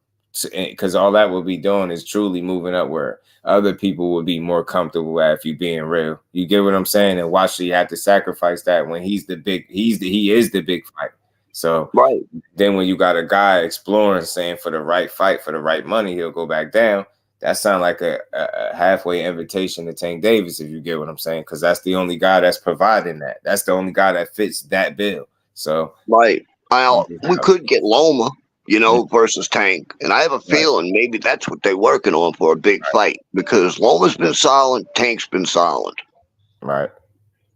You know, if we get Tank versus Loma, then maybe Tank versus Shakur, and then Tank retires, we good. Because I just don't see, I don't look, Steven Espinosa tried to work a deal with Bill. They walked out of the meeting. You know? He said best stay down there. I think Tank, man, he's a rare breed. I think the worst case scenario for him, even at 140, is a 50-50 fight. That's the kind of talent I believe he is, man. 50-50 fight. You know what I mean? All right, I'm going back to the chat, bro. but he'll still be in. No, don't go back to the chat. Don't go back to the chat, William. You still cook up here, man. Hey, and also you better say hello to Mrs. Just Do, because she called you a hating ass friend, so we can't handle no hate. Oh my God, man, Miss Just Do is my buddy. I just like messing with her. She ain't taking no. She ain't going back and forth with you with that dang Keyshawn Davis talk. You better get right with that. Andy Cruz. I'm on that, cuz I'm with that. But let me ask you guys both this. What's good, bro? Given what you've seen of Tank, given what you know about him, so what you've seen in the ring and what you know about him and his character, 140, is that terrifying for Tank? I just want to know, do you believe 140 is terrifying for Tank? No, I think maybe, you know, the extra weight slows him down and he realizes it, because he did look a little bit slow versus Barrios. And I don't know, dude, maybe the extra weight messes with him as far as his cardio or whatever, and he don't like it. But he said right after the fight he did not like the way he felt at 140, that he would stick at 135. So he said, what are you gonna do? But he said that, but I have a feeling Miguel, and he's gonna fight, because when you look at the later land, pretty soon, because I don't know how many times Shakur is gonna fight more at 135 as well too, and ultimately his peer group is there, so he's gonna have to go up, and I think he's gonna. And it's a lot of big fights up there for him if he goes up there too. So I don't think that he's afraid. I don't think that wait. I think that was just something he said at the time. The past stated, and he still felt like there was stuff to do down there at 135. But pretty soon, most of the fighters that's going to be headliners or head hitters is going to be up there. He going to have to move up. But I just love how like the narrative. Yeah. We'll see in time for sure. We'll see in time. And how many times has Tank said in the past he wanted to retire early? Think about it. Yeah, he said he won't retire till after he fought certain fighters. Right. So one of them was Loma, the other was Devin, and the other was Shakur. Those are the three for sure. He can't force Devin to get in the ring. He can't force Devin aside. No, he can't. But I mean, there's going to come a time where they're going to have no alternative. So hopefully, what the fact is, I hope he can beat Prograis. I really do. I think it's going to be an easy fight by no stretch of the imagination. I believe people like denigrate the skill set of Prograis and say he really ain't got no feet and ain't got no boxing ability. That's not true. But he does do things that he can get taken advantage of, as does Devin. We've all went over that in the prior two channels that we were on together. So we know that that's a fact. But if he wins, and if Tank does indeed go up and fights one of those winners over there and there ain't gonna be any more dispute, because he's gonna have a belt. And then Devin said he wants all the belts. So if Devin gets a belt and Tank gets a belt, that means he's gonna have to fight him pretty much. Because they like to discredit the real WBA belt that Tank actually has. The one that has is attached to it. Yeah, because when salute to my brother Mike Kirkland back in that super chat. He said if Haney get down in the late rounds, they weren't undisputed because Devin Haney had a WBC regular belt. Not at all. And that was the belt of record. So we got to make sure that we get one of those belts that they cut, that the fans can say that, oh, that's a legit belt, because they don't want to acknowledge the belts when they are legit. Because Tank has to fight mandatories, you know what I'm saying? But they get a belt, then Devin, by his own admission, he wants to unify. See, you got to hold people at his words. Now, I hear the ladies that say that, you know, he been talking about going to 130. That man is not fighting again at 135. He is not. It took him 9 times to make belts. Yeah, they got to let that pipe dream go. Why keep the belts? I believe that the belts are. I think the same reason why Bevo can't get the fight at Canelo's weight class. Why do you think Canelo don't want to do Creo? Why do you think Canelo don't want Bevo to fight him in his division. Because if Bevo beats him, guess what Bevo gets? Taking He him gets all off them because belts. he damn sure gonna get him. In my opinion, I think he get him He off. getting them too. If they fight again if they fight at Canelo's weight class, he's gonna beat Canelo and he's gonna take them belts. Canelo know this, so I'll fight you for your belt. Kirkland, man. I know. You keep them belts, you keep the relevancy. If Devin isn't gonna defend them belts, bruh, he needs to drop them. Just like Bud. If Bud ain't gonna fight Boots, he needs to drop the damn belt. Oh, that's a fact. No, that's a fact. 147, 168, 135 has been held up way too long. Way too long. I agree with you. I agree. And that's why the governing bodies need to get active. And there needs to be somebody, a council made to govern the governing body so they keep this stuff, the trending topic. Make the fighters this is what fight. Teddy Atlas was trying to do a little while back. Teddy Atlas says we need a new governing body. We need somebody to come over and put shit in play. And we just have too much bullshit going on in the sport. And I agree with it. They need to be a new governing system. Right. So just what do you feel about that? And matter of fact, what does Dove feel about that? You know, because that's something that needs to really be pushed, especially with, you know, the changes that are going to happen right now, given the fact that Showtime is no longer going to be a part of this, and there's going to be a new open media access for the fights to be broadcasted upon. Right. How do they go and corral this so that they can get this right? Because in any other sport, you have to play the top contenders. The top contenders fight amongst themselves to get that right to play you, and you have to play them. So they should be fighting people in a similar fashion, like, yo, you gotta defend it against this person. And I think that's where they need to go. They need to get to the point where they can get something over the differing bodies that regulates it, so that everything is held in order. And I think they need to do away with the super stuff and the franchise stuff. They need to get rid of that stuff. Right. Or consolidate the belts and into we ain't never one. got to box again. Well. I already been getting these bets, but now it's time for you to get your just do. Salute to Mike Kirkland, man. Appreciate you, my bro. But there's so many belts. I don't see Haney walking nobody down if he's down in rounds. I think that'd be very risky for him. Fortunately for him, like his style typically would put him in. This just dude is funny. Possibly she on your head. Being she down, on your head, William. Problematic, especially if he got to change tactics and get on the front foot and press the fight out. That could be risky down the stretch of a fight. Find himself in trouble for sure. His warehouse, St. Louis' warehouse. Yeah, man. Fight born. His next fight will not sell out. No. Have to fight Mandels, but Till doesn't. Yeah, that's super title. The super titles don't. That's why I never discredited the belt, because you know, his regular title is mandatory, is attached to it. It matters enough for them to make people fight for it, right? You know what I'm saying? Yeah. So I don't know. I never got that with people. She's 30. Yeah. 30. Bro, we have way too many belts.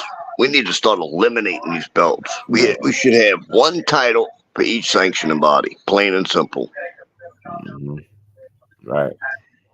Hey, well, I'll tell you one thing, William. Appreciate you, bro. This is the family, Thomas, and my good brother Will. Man, the brothers is up here. Salute to the chat. Yeah, I'm glad you stayed up here, bro, because you generate the good talk, bro. You got to stay up here and you got to talk. I like a good balanced conversation where people know, man. You bring all your opinions, and no matter how different they are, it's all good, man. We just gonna build on boxing.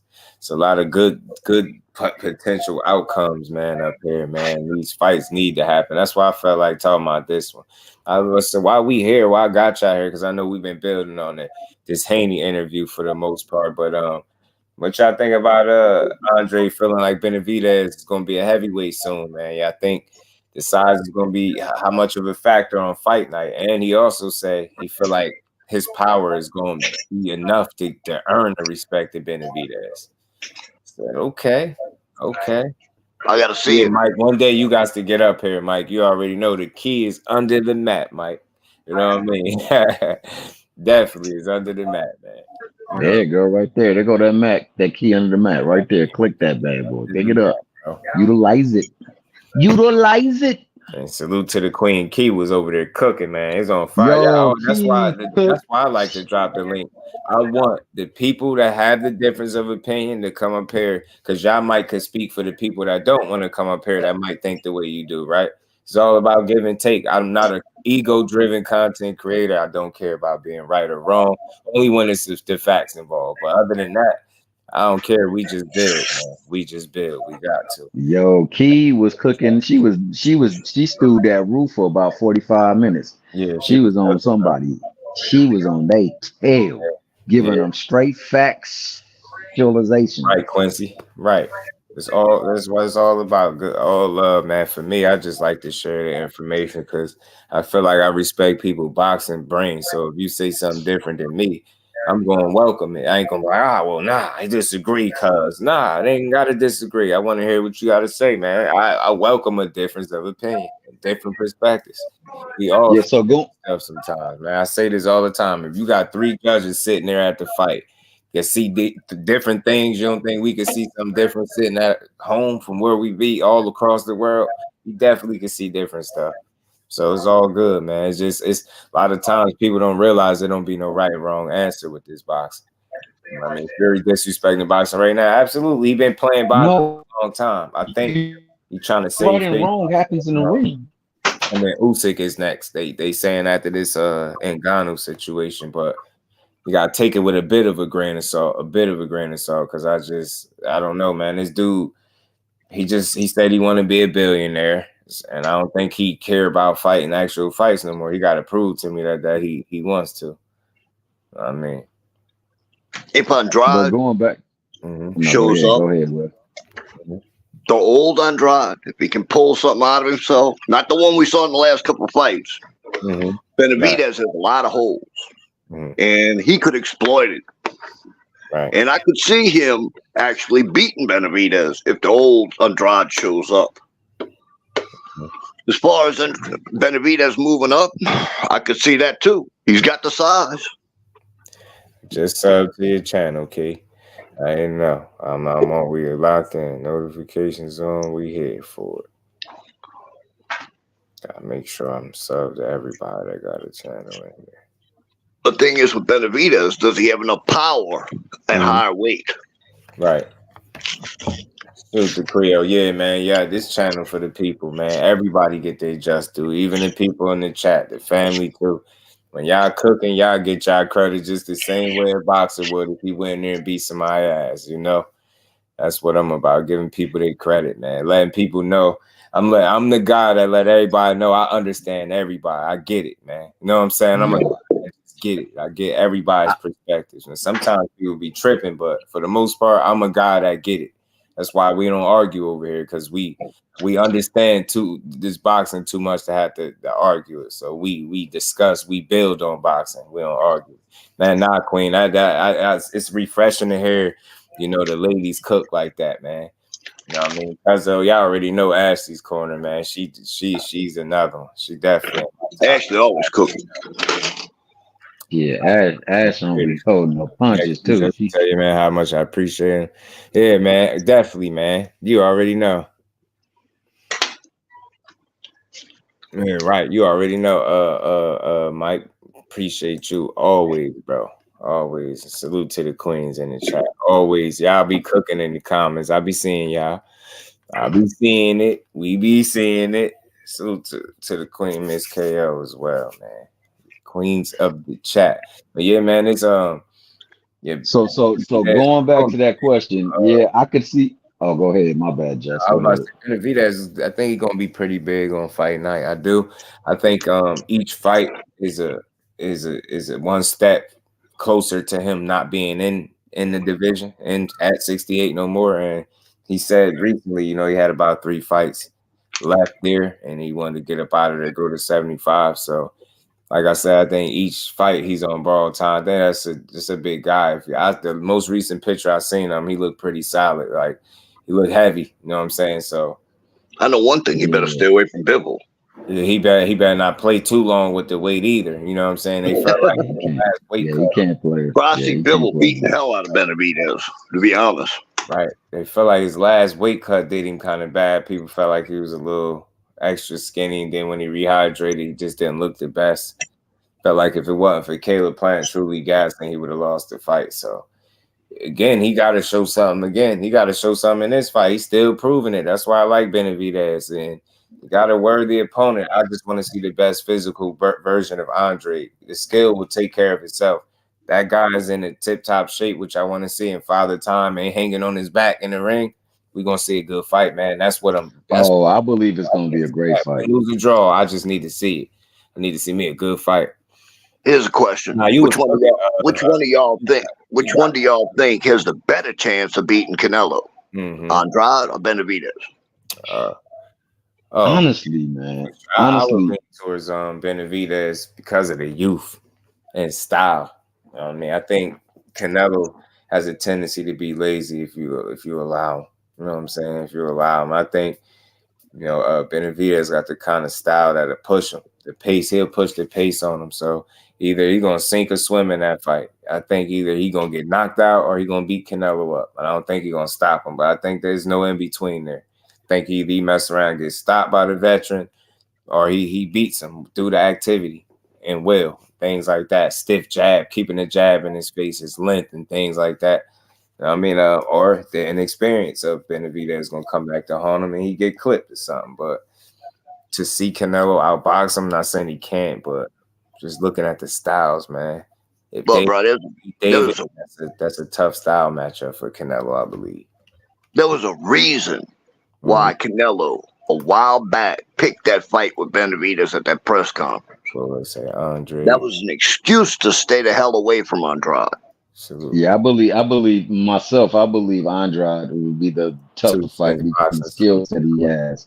The angles he throws his punches from. Like, he's a very slick and tricky fighter, and he got like pop too. And he's skilled. He doesn't get hit a lot too. So I mean, you got trust Canelo, and if you just come at him, like he take them punches that Benavidez taking them punches from Canelo that he was taking from Plant. I don't know how long he gets to come at him.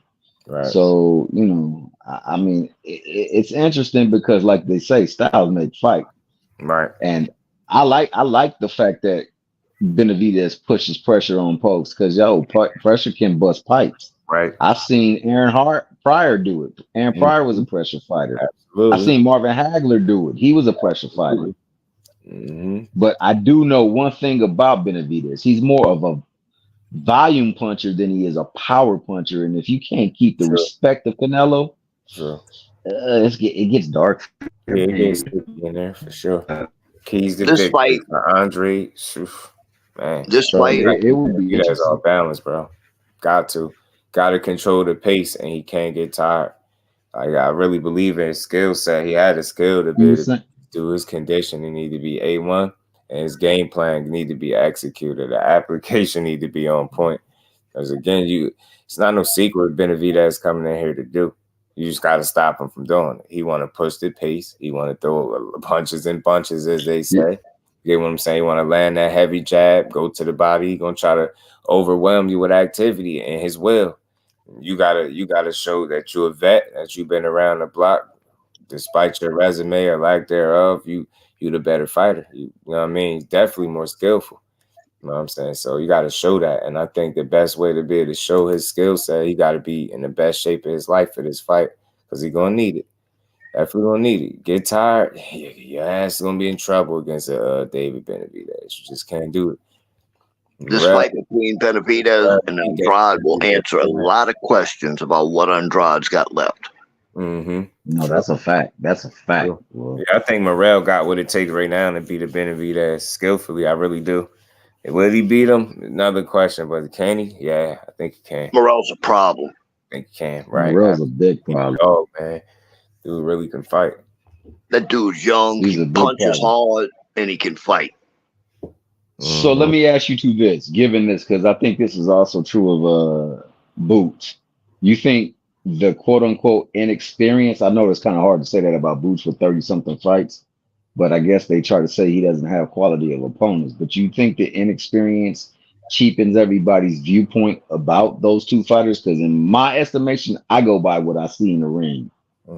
And what I see in the ring is people light years better than what they're doing in the ring. And I see other folks struggle with these same folks that they're making look like easy work. Right. So to me, that translates as there's a gap in skill, and it's a great one. So do you believe they unfairly get criticized because of like not enough fights or lack of experience? Hell yeah. Yeah, because people looking for quantity instead of quality. And people like Morrell, if you really look, man, the dude been fighting 12 rounders since like his third or fourth fight professionally. I had that version of a title, you know what I mean, for quite some time, for a few years now, right? So it's like, I think you got to really deep dive into his resume. And I ain't saying he obviously ain't fight the elite, the cream of the crop, but just pay attention to that resume. He got some solid names up there. So you get quality over quantity right now with Morrell. You got to be able to look at the resume or follow the fights to know that. So I think he on a bit of a fast track and a bit, and I think it'd be moving faster if dudes is really chomping at the bit to fight him. But I think it's a reason they're not. I think it's a reason that you got a guy like Jose Benavidez Sr. call him out, and then in the next breath, he got to get his profile up, and more people need to know him. He need to make his name bigger or get his fan base, all this weird stuff. So he definitely get unfairly criticized for, people just hang on to the number of fights, and that's where they base their assessment. Nah, he don't got enough fight. Nah, I'm not trying to hear it, man. He had that version of a title for a minute. They've been fighting some quality guys. It's about his fourth pro fight. So, I mean, he got some solid names up there, man. The Lennox Allens, man. We all seen what he did to his most recent opponent and the guy before that. So he's just been on a roll. I think it's the question is for him is like, what is he not doing right now in the ring that you feel like, you know what I mean? He can't compete with these other guys. And you look at a guy like Benavidez, right? People will look forward to seeing that fight, right? Look forward to seeing it. Who is it on Benavidez's resume that makes you think, oh man, Morrell wouldn't be able to do nothing with him? You see what I'm saying? All the way up into Caleb Plant too. Like it's just nobody on his resume that make me think David Morrell can't hang with him, if not flat out beat him. That's why I know a fight between him and Benavidez would be must-see TV, man. Despite the number of fights or lack thereof with Morrell, man, he a real one, I believe, and I think time gonna show it. Salute to the Queen, Two Cents Boxing. Much love and appreciation, Queen. Support for the channel. Hit that like button. Much. And we ain't never got to box again. Well, I already been getting these bets, but now it's time for you to get your just due. Man, we need a Plant versus Morrell fight. That will mean a lot. Hey, that would be a great fight. That would be a great fight because I honestly because you can say what you want about Plant, but Plant is a fighter, bro, and he got dog in him. If you go back and watch that Canelo fight, Canelo was landing bombs on him. Right. And that man still kept going forward and he didn't back down. He didn't shudder. He got tired and the fight changed. But we know that he's a front runner and he got to fix that with his conditioning. But that man's skill set is on point. True indeed. Right. Must see TV, man. I'm telling you, Morrell, he's gonna be one of them ones, I think, man. I have no doubt about it. Feel like Benavidez's feet ain't good enough to hang with him. He said a few things to my bro personally, like about Benavidez. He feel like, bro, I beat him. And you just gotta appreciate that dude's confidence, man. So I just can't wait to see him get an opportunity to prove it against one of them more quality names. Upper echelon, what it do, homie? What's going on? What's going on, man? I just like to come up here and say salute to Woso, Just Do, and my man Thomas Hill. You know, Thomas, we had a nice one earlier today. I'm gonna tell y'all like this, right? I try to give everybody their credit. I try to give everybody their just due. You know what I'm saying? Right. I try to give everybody what they deserve. Right. It comes to a time and place where people want to overindulge.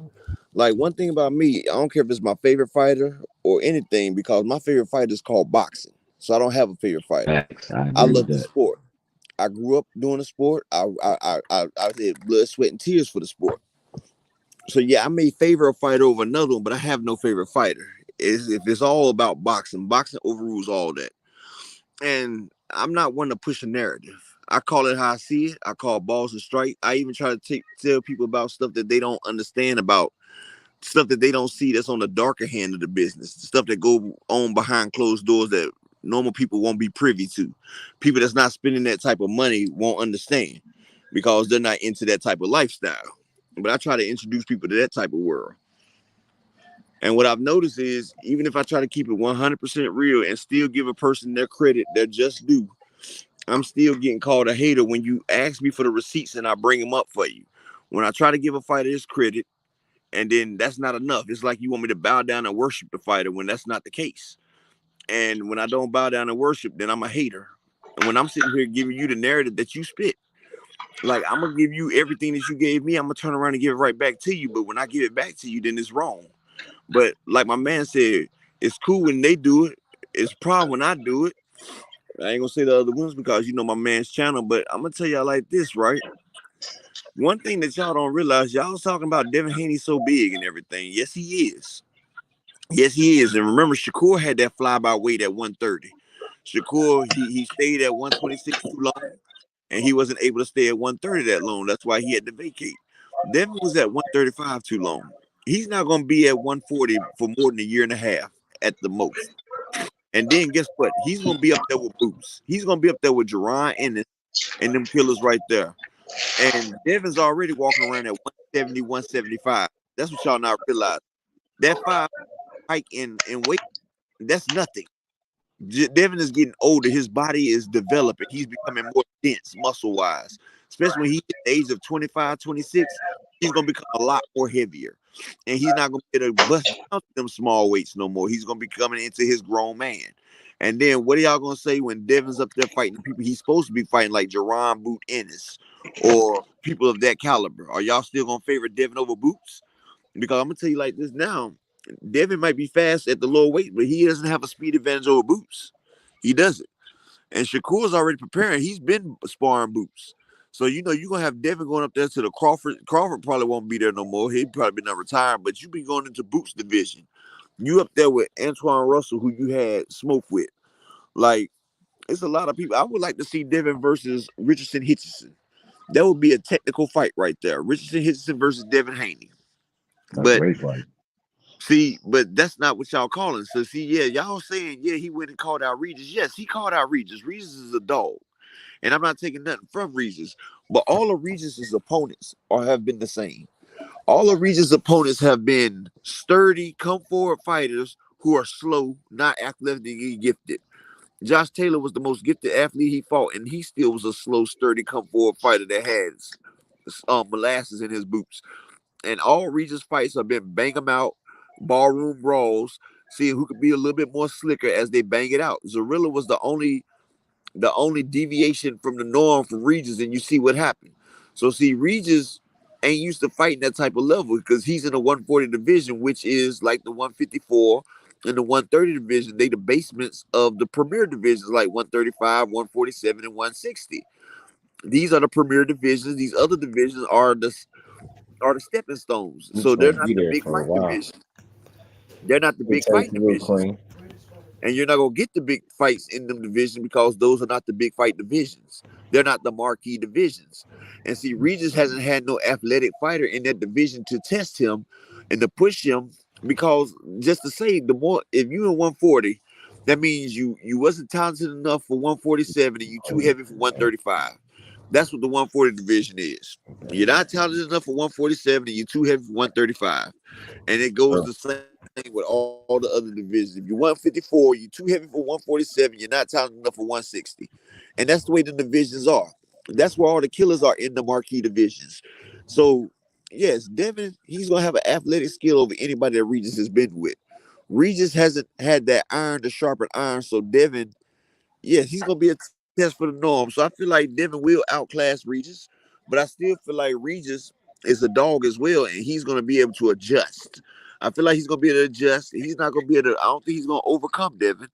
I feel like Devin's pedigree is going to come through, but I think Regis is going to get his share of skin in that fight.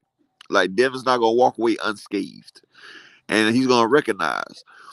And see, like I said, Devin's just pit stopping from 140 on the way to 147 because he's not gonna make 140 long. Watch what I tell you on this weigh-in. He's gonna look like a skeleton as well. The problem with Zarilla, that Regis had, Regis got hurt in the first couple rounds by Zarilla. Then Regis didn't want to cut the ring off. In fact, Regis changed his whole freaking game plan once he got hurt in the first couple rounds. Devin ain't gonna be able to do that to Regis. William, but what type of fighter was Zarrillo? He was a different type of fighter than Regis normally fight. Zarrillo is a fighter that can get lateral. Regis has never been in there with nobody that gets lateral.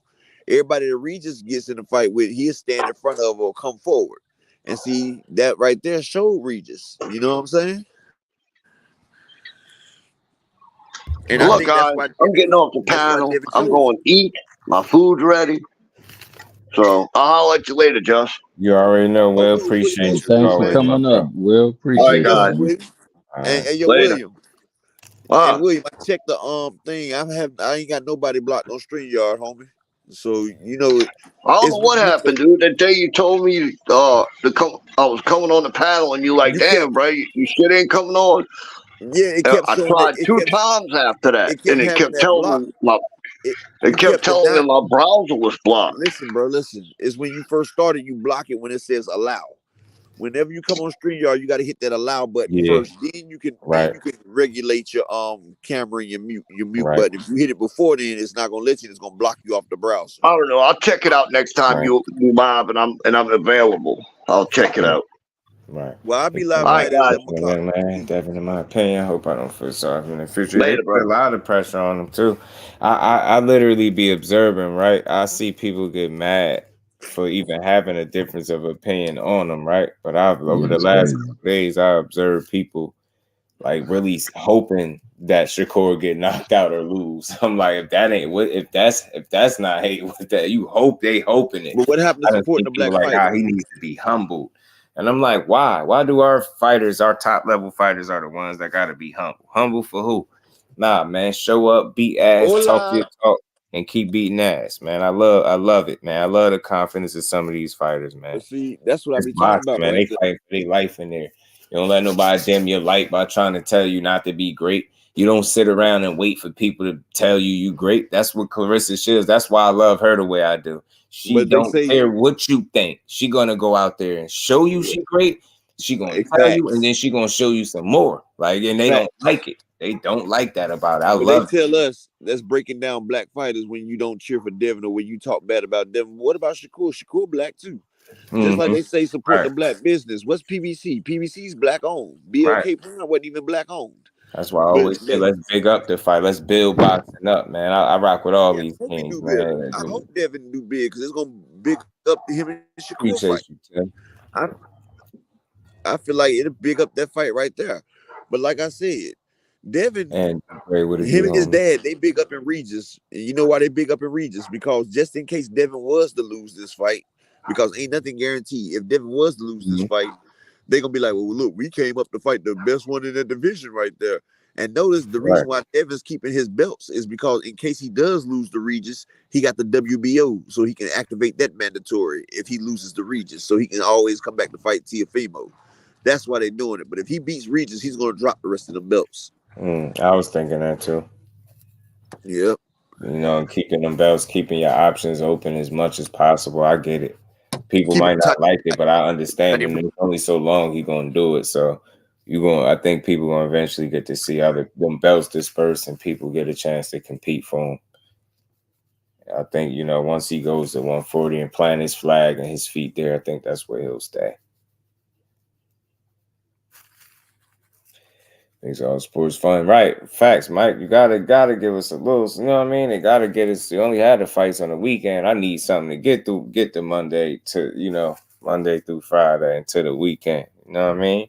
And then it's only on Saturday at that. So think about that. You get what I'm saying? Sometimes you have different days where it be some fights on, but for the most part, it's Saturday. So I love my little trash talk back, you know, from these guys that be backing it up when they be in there. Draco, not Drake. He said nobody beats Andrade. Talk to him, bro. You got Andrade beating Benavidez November 25th, Draco. Got Andrade handling business. Listen, he definitely got the talent and skill set to do it. Long as Father Time is not all over his back, he'll be okay. You get what I'm saying? He needs conditioning to be A1. He need to be snack strong, as they call it, right? He need to be snack strong. Skills, Mr. New Orleans in the flesh, my bro. What's good with his skills? How you feeling, bro?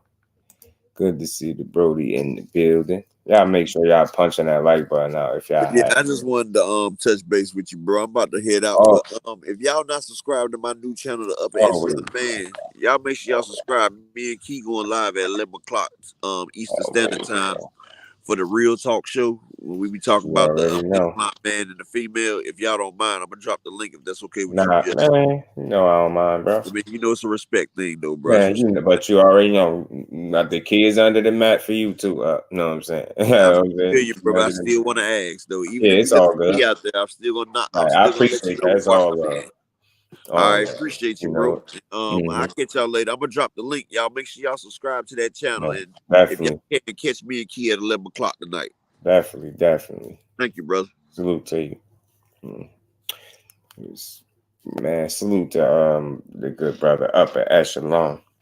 Always coming. Salute to this co-host Key Alexandria. They be cooking, man. They be cooking. You got him a dope co-host. Man, just do need to get him co-host, man. Got me feeling like I ain't. Well, yeah, man. Just to finish building on this, man. Interesting, man, that Andrade feel like Benavidez is gonna be a heavyweight soon. That was a little, little eyebrow raising comment. And he also feels like his power is gonna be a factor, a real factor, where many people feel like the opposite. They don't think Andrade got nothing for Benavidez physically, and for that reason, he gonna get walked through.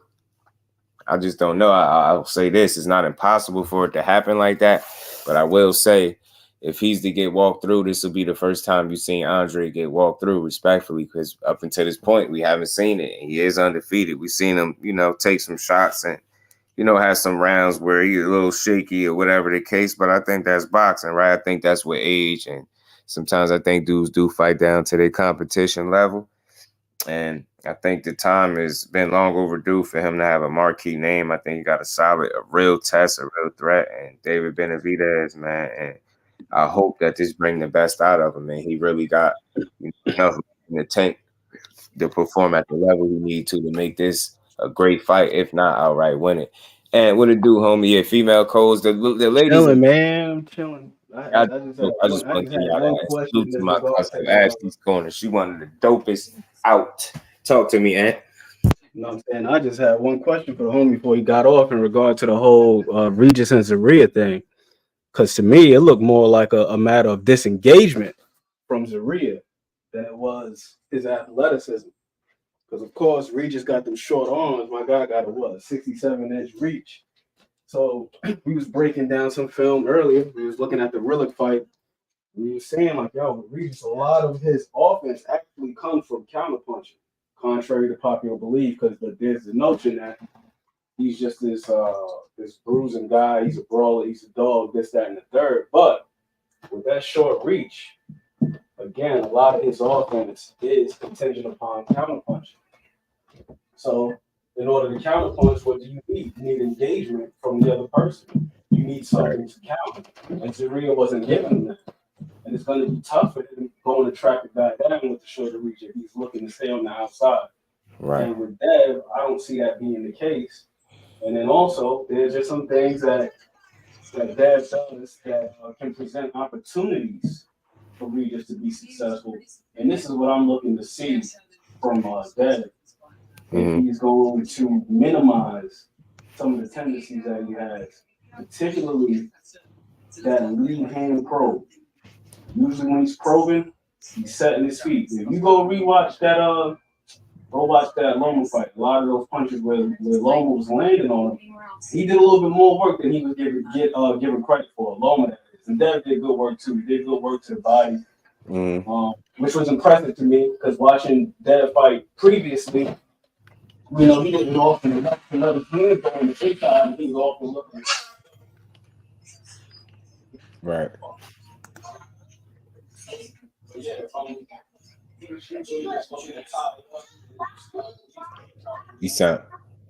You sound low, Ant.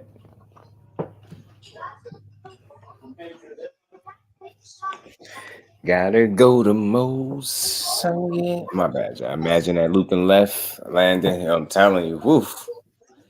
Telling you. Yeah, man. Be a lot of good conversations and vibes on the tube, man. Ant is the professor, literally. He always cooking. His ability to break down what he's seeing in the film is just on another level, bro. I never tell you, man. Telling you got an eye for this. I'm telling you always. Well, you were the key under the map for you too. Yo, man, that's all I'm trying to get all the brothers on Sam court because I want to see what they see as well. Right.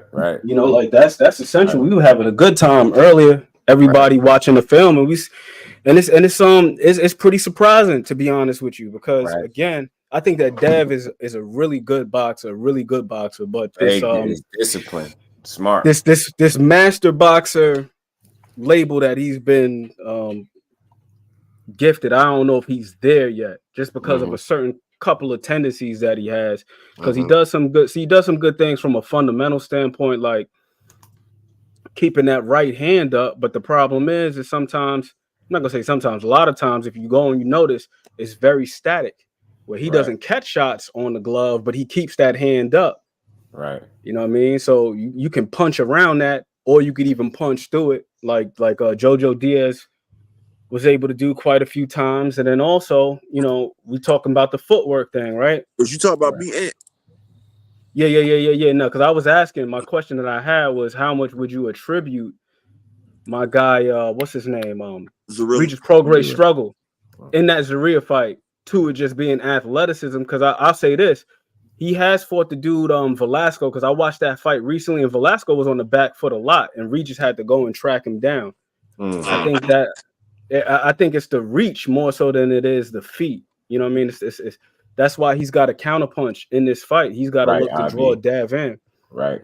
You know what I think it was though? First off, you know, Zarilla was a replacement. You feel what I'm saying? And I feel like Regis was preparing for another fighter first.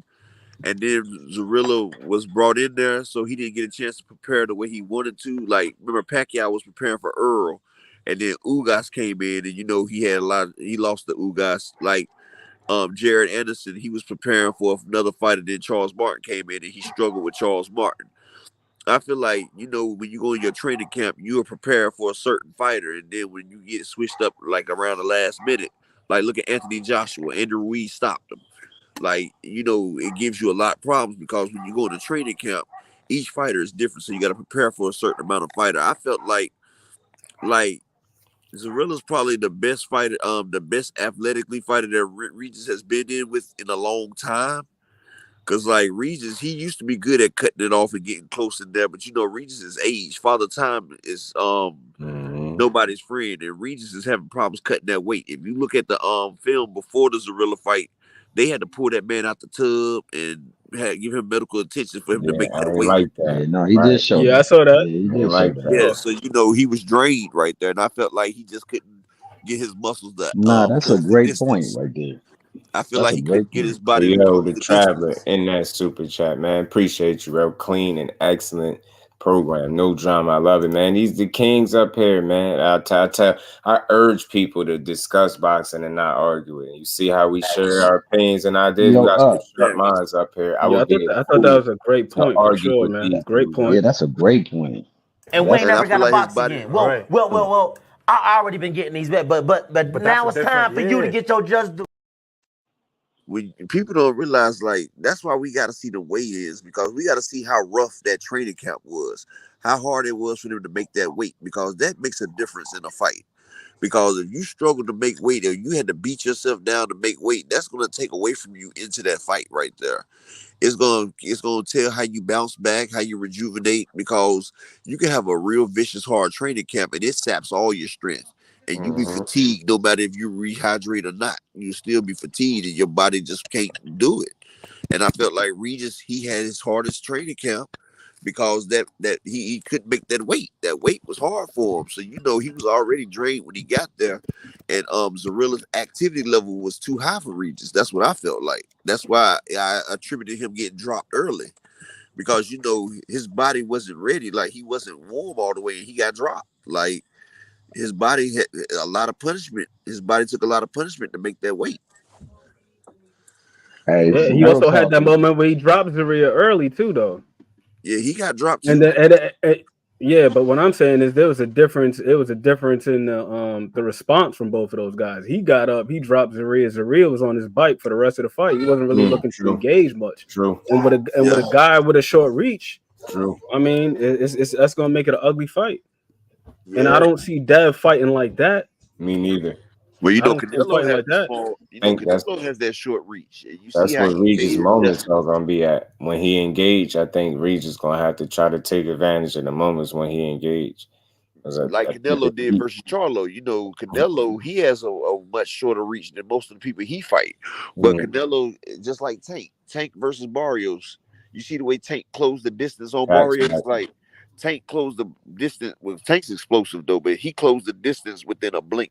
Like, before Barrios was even able to bring his jab hand back, Tank was in there engaging. Like, he closed the distance, he timed it, and I feel like Regis is gonna have to time it. He's gonna be able to have to slip. He's gonna have to be able to slip, time, parry, and get in there. Because if not, because Loma had a shorter reach than Devin, but Loma in the later rounds, Loma was able to slip, time, and parry. It's all about the time. It's all about timing. It's all about. I would say from the outset, because we rewatched it and Loma was doing a lot of good work early on, and I heard I was under the impression that it was just the 10th and the 11th round where he landed punches, but he did pretty damn good early on. I think, and here's the other thing too. What we always got to take into consideration. Shout out to my guy D1. He ain't here right now, but open stance, man. Guys having experience in these type of matchups is pertinent, man. It's extremely important. Extremely important. Why was Loma able to have that success with him? Because he couldn't shoot his jab the same way he would against an orthodox fighter. Because them lead hands are lining up. And if I take away your best asset, which is your jab, and then now you got to throw something else, now it makes it a lot easier for me to defend you. You're gonna lead with the straight right hand, or you're gonna lead with the left. To adjust, you have to be able to adjust. That's what makes good fighters and great fighters different. Because to adjust, if he took it away one of your lead punches, then you need to switch up to something else to take away something of theirs. That's a fact. Yo, let me say this too. Let me say this before I hop on off, because Jay about to start up. I'm about to wrap up so we can head on over there to Jay Hardcore. Go ahead, talk. Yes, sir. Give me y'all. McQueen got a platform that allows for us to interact as we break down films on fighters and possible like things that can be either accentuated or taken advantage of. And it's at the Casuals Corner.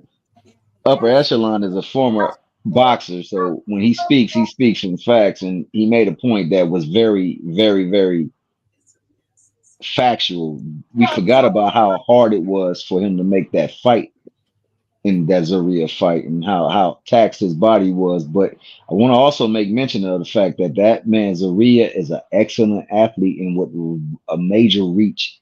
And always shout out to the big brother Just Do for giving boxing his just due. Appreciate you, nothing but love and peace, high favor to you all my brothers up here. Everybody, man. And I appreciate my guy Just Do. And always drop the link one more time. And when you on my panel the other day? Yeah, I was on there briefly, and I watched your show the other night too. Well, I can't remember when it was, but I know it was one of them late night shows, 11 o'clock. And you had the guy, I want to say his name was Dub, if I'm not mistaken. Yeah, Dub was on there. Yeah, I got it again. He got it again. Yeah, I'm gonna check y'all out for sure. Show that, man. So again, man, salute to everybody in the building, man. We're gonna keep building on this good boxing. My other account, so I can smash the like on that too. Just do. Yeah, make sure y'all go holler at my brother Hardcore Boxing News, Jay Hardcore. Go say what up to the hangout. Go smash the like button over there. Appreciate everybody in the building, man. Another build in the books. We back tomorrow, 4 o'clock Wednesday, to build on some more boxing, man. You used to box, right? right. Right. Salute to my bro Ant McQueen, always coming up here dropping that knowledge for the good people, man. Much love to everybody in the super chat, man. The real MVPs, man. Much love, y'all. Salute to Creole. Much love, IB. All the queens, Miss Joette.